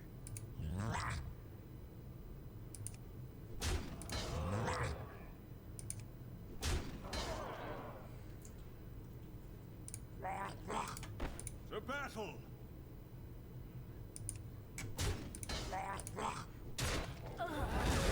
50-50. For justice.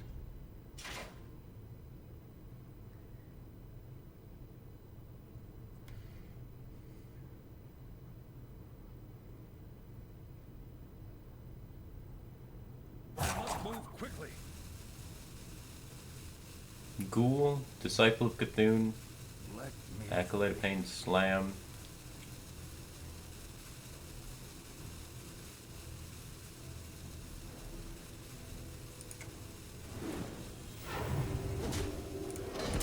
Move quickly. Is he playing the 3/6s?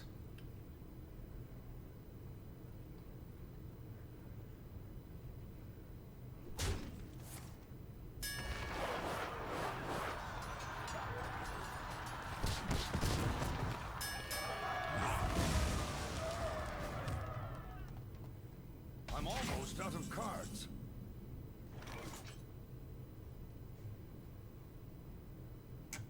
Sylvanas is gone, so Tyrion's a lot better. Put your faith in the Start getting those weapon charges in before fatigue starts hitting really hard. If he uses second brawl, that's good for us, so I think it's fine to extend the 1/1s, because we have second anyfin still.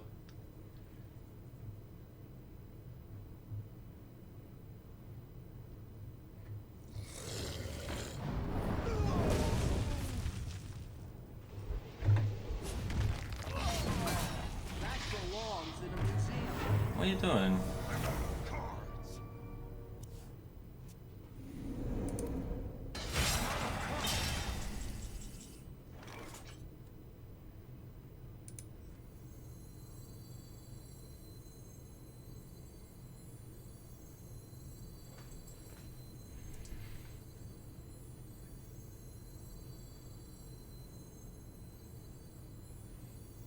I wonder.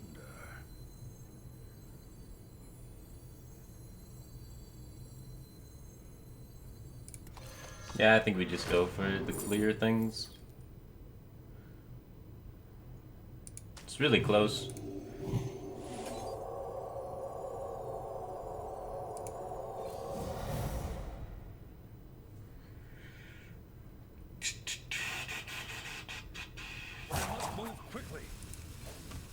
I think we might be able to get the Doomsayer off if we exhaust him of execute triggers. His Shield Slam will become useless over time. He's got 2 executes left though. Oh damn. Gore Howl's gonna make that trickier.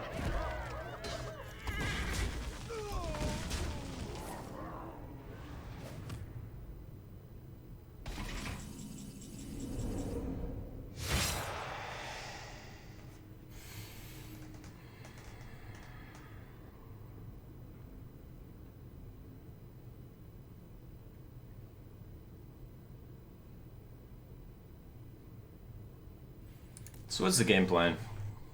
We have 32 damage. Means he needs to take 30 damage from fatigue while armoring up, so that's going to take a really long time. We have 1 board clear. His remaining minions are, or many cards anyway, are Brawl, Shield Slam, Execute, Execute. And that leaves 3 other cards. 1 is Disciple of Cthulhu for sure. The other 2 cards are unknown. They could be Slam, they could be Acolyte of Pain. They're most likely not Doomcaller because he would have played it by now. So we're looking at facing Disciple of Cthulhu plus 2 random minions. Potentially a Slam. A lot of people run 2 Slams. Slam, Disciple.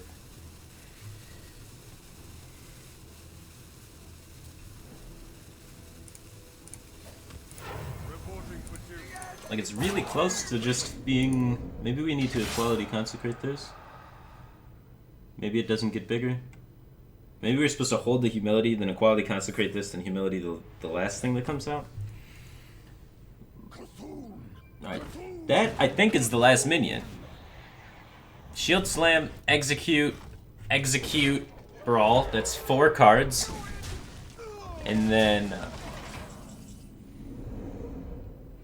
Slam, Execute, Execute, Brawl. What the fuck is left?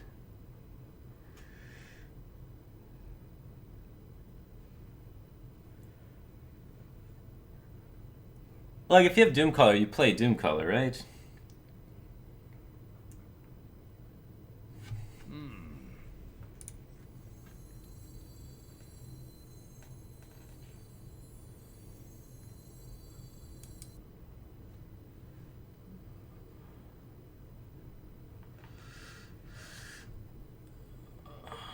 It could be like a Bash. He hasn't played Elise, he doesn't have the monkey.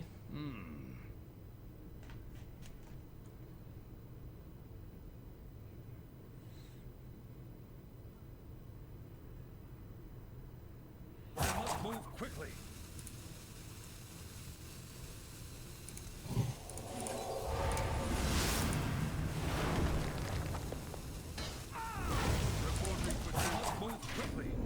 I don't know. Maybe he's just holding on to Elise this whole time?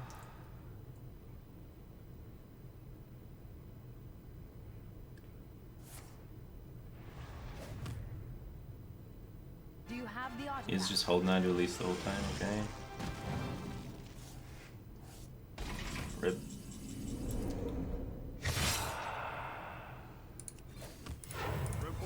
What if we just consecrated last turn instead of Equality? And we'd save Equality for being able to Equality down the last minion if he ever lets a 1/1 stick.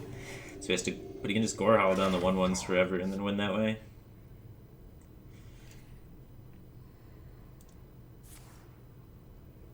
Revenge. So the last 2 cards were Revenge and Elise. So now he has Shield Slam, Execute, Brawl, and the monkey. Shield Slam, Execute, Brawl, monkey.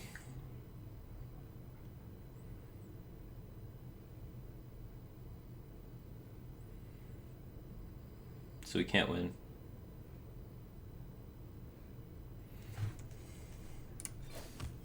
Reporting for duty.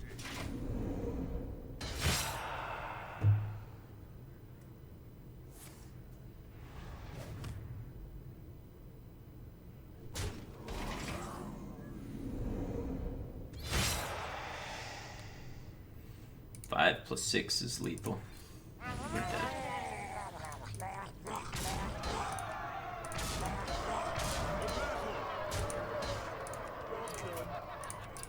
The victory is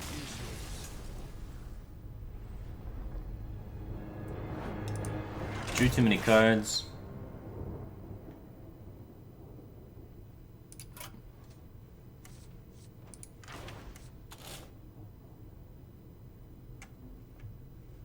So much Cthulhu.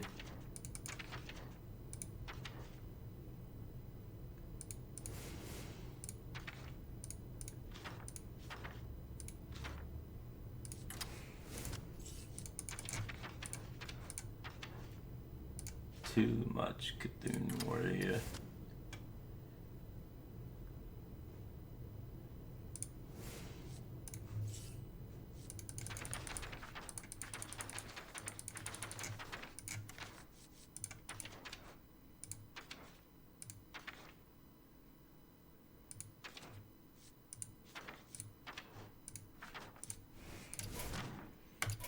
Well, we won't lose to Cthulhu Warrior anymore.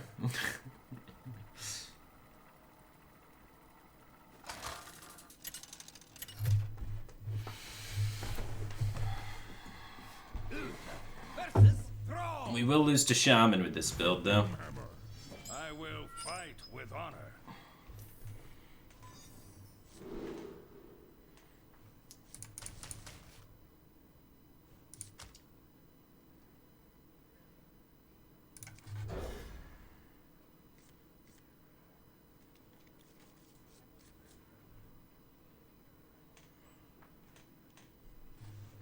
Mid-range Shaman should be alright, but Face Shaman is going to be hella hard now.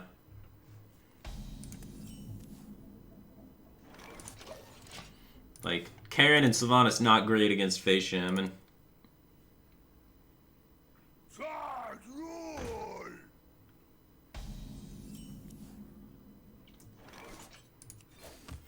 Reporting for duty.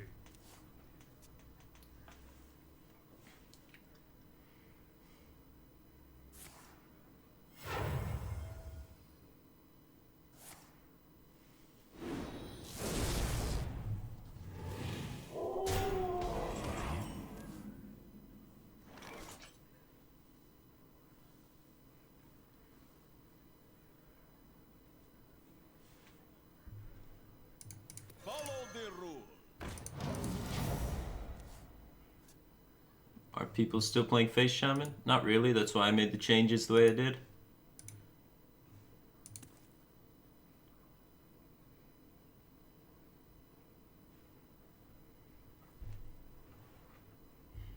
This guy's still playing Face Shaman, though. As soon as you make changes that make your deck weak for Face Shaman, they pop up out of nowhere. Could still be mid-range. Just a very aggressive mid-rangey.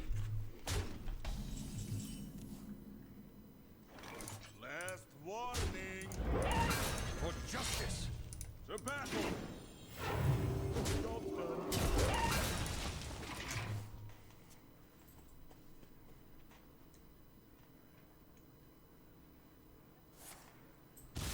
Even against Cthulhu Warrior, Knights are a win condition. 22% of the time. Why win 22% of the time when you can win 100% of the time?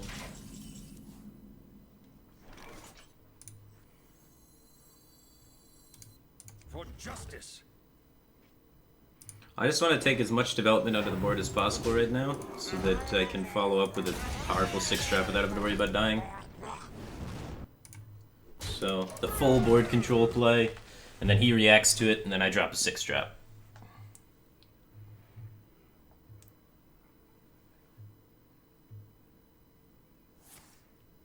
So he reacts to it, now he's overloaded, drop a nice powerful 6-trap.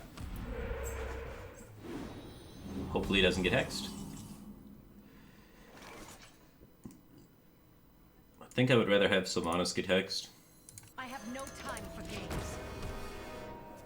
Karen's a nice beater against Shaman to trade with some things. Sylvanas usually steals a totem. The land protects me.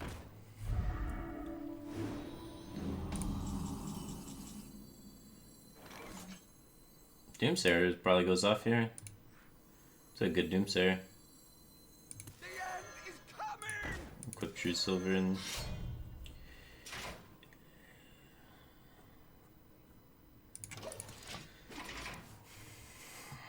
If this Doomsayer goes off, that's huge. The mana swing is insane. Second Hex. That's also good for me. Both Hexes are gone. I haven't even played Tyrion yet. That's not good for me, though.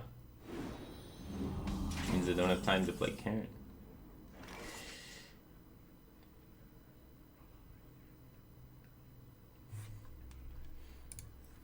Follow the rule.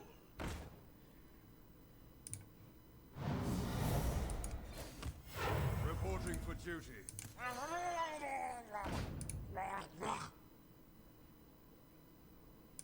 Ah, maybe I should have saved that guy to bullet with equality. He's used 2 AoEs, though. So I'm not... I wanted a flood because 2 AoEs have been used, but it may just be wrong.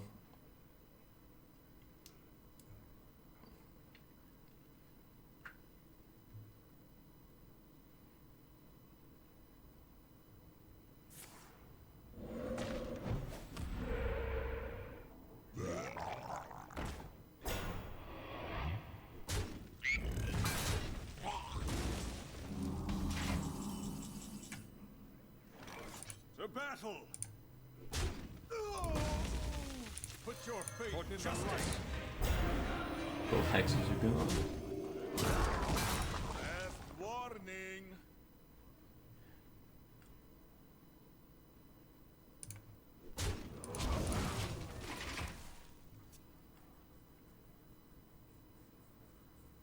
There is a lot at stake here.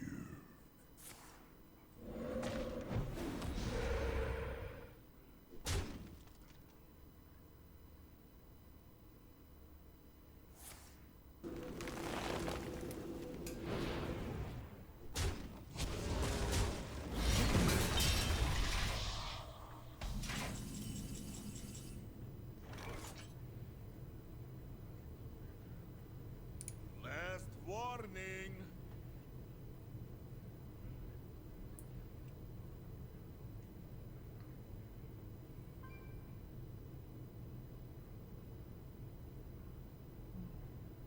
He's got 3 cards to reload.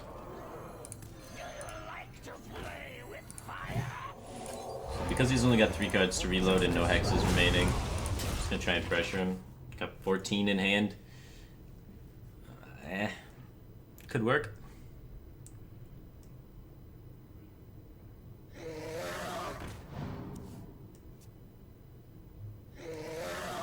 Wow. When 2 of his 3 cards are double Drake, this play looks really bad. Holy shit. Now he's got infinite reload. For duty. Ah, fuck.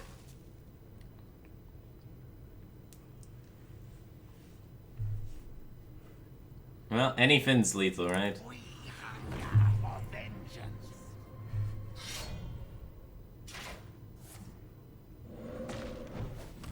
Only got 2 healing cards we could top deck. 2 healing cards, 2 lethal cards. It's 12 damage that anything pushes. With 4 Murlocs, so 12. Well, we go here, and then anything that buffs this as well, so it's 12 plus 5, 17, 22.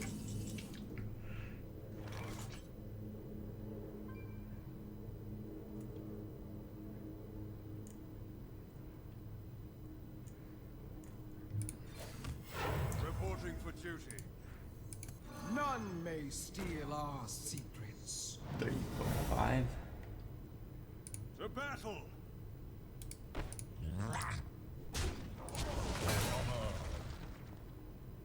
That's going to phase.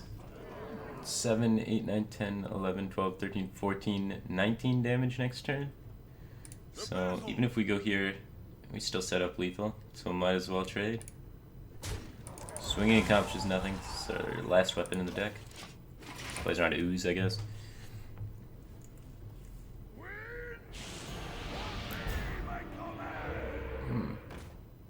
That's good runner top decks.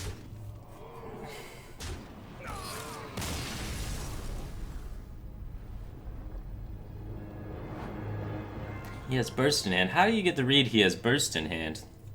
His previous play was Azure Drake. He literally did not have the cards for any amount of turns. I don't think it's possible to make a read.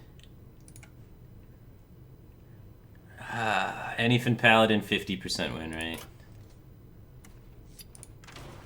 Feels bad.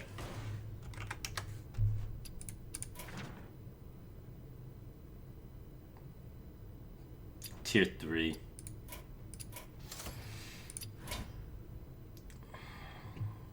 Just Paladin Priest.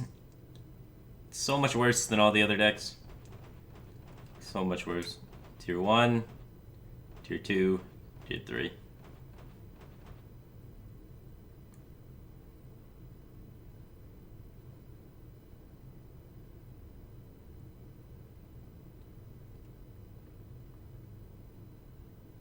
Yeah. Alright. Done with Hearthstone. Gonna call the stream probably. I don't know. Like, I want to play other games right now because I just played Hearthstone for 4 hours, but I don't think I'm gonna stream it because I don't think anyone would be really too interested. I think it'd do more harm to my channel than help in my channel, right?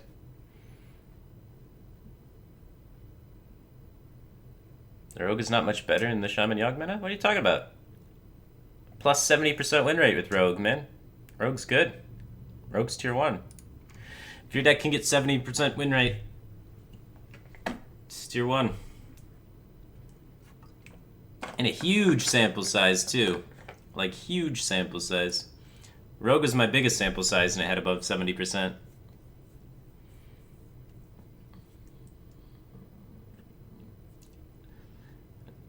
Rogue was like 37 and 14. It's crushing it.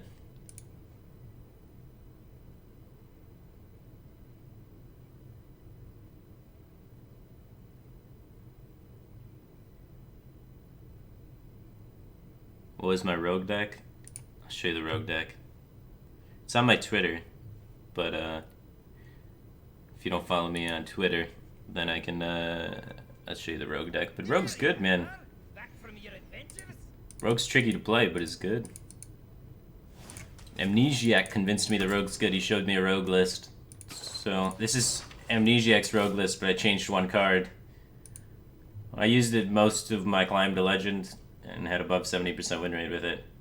Amnesiac plays it like this, though, with no gadget and 2 deckhands.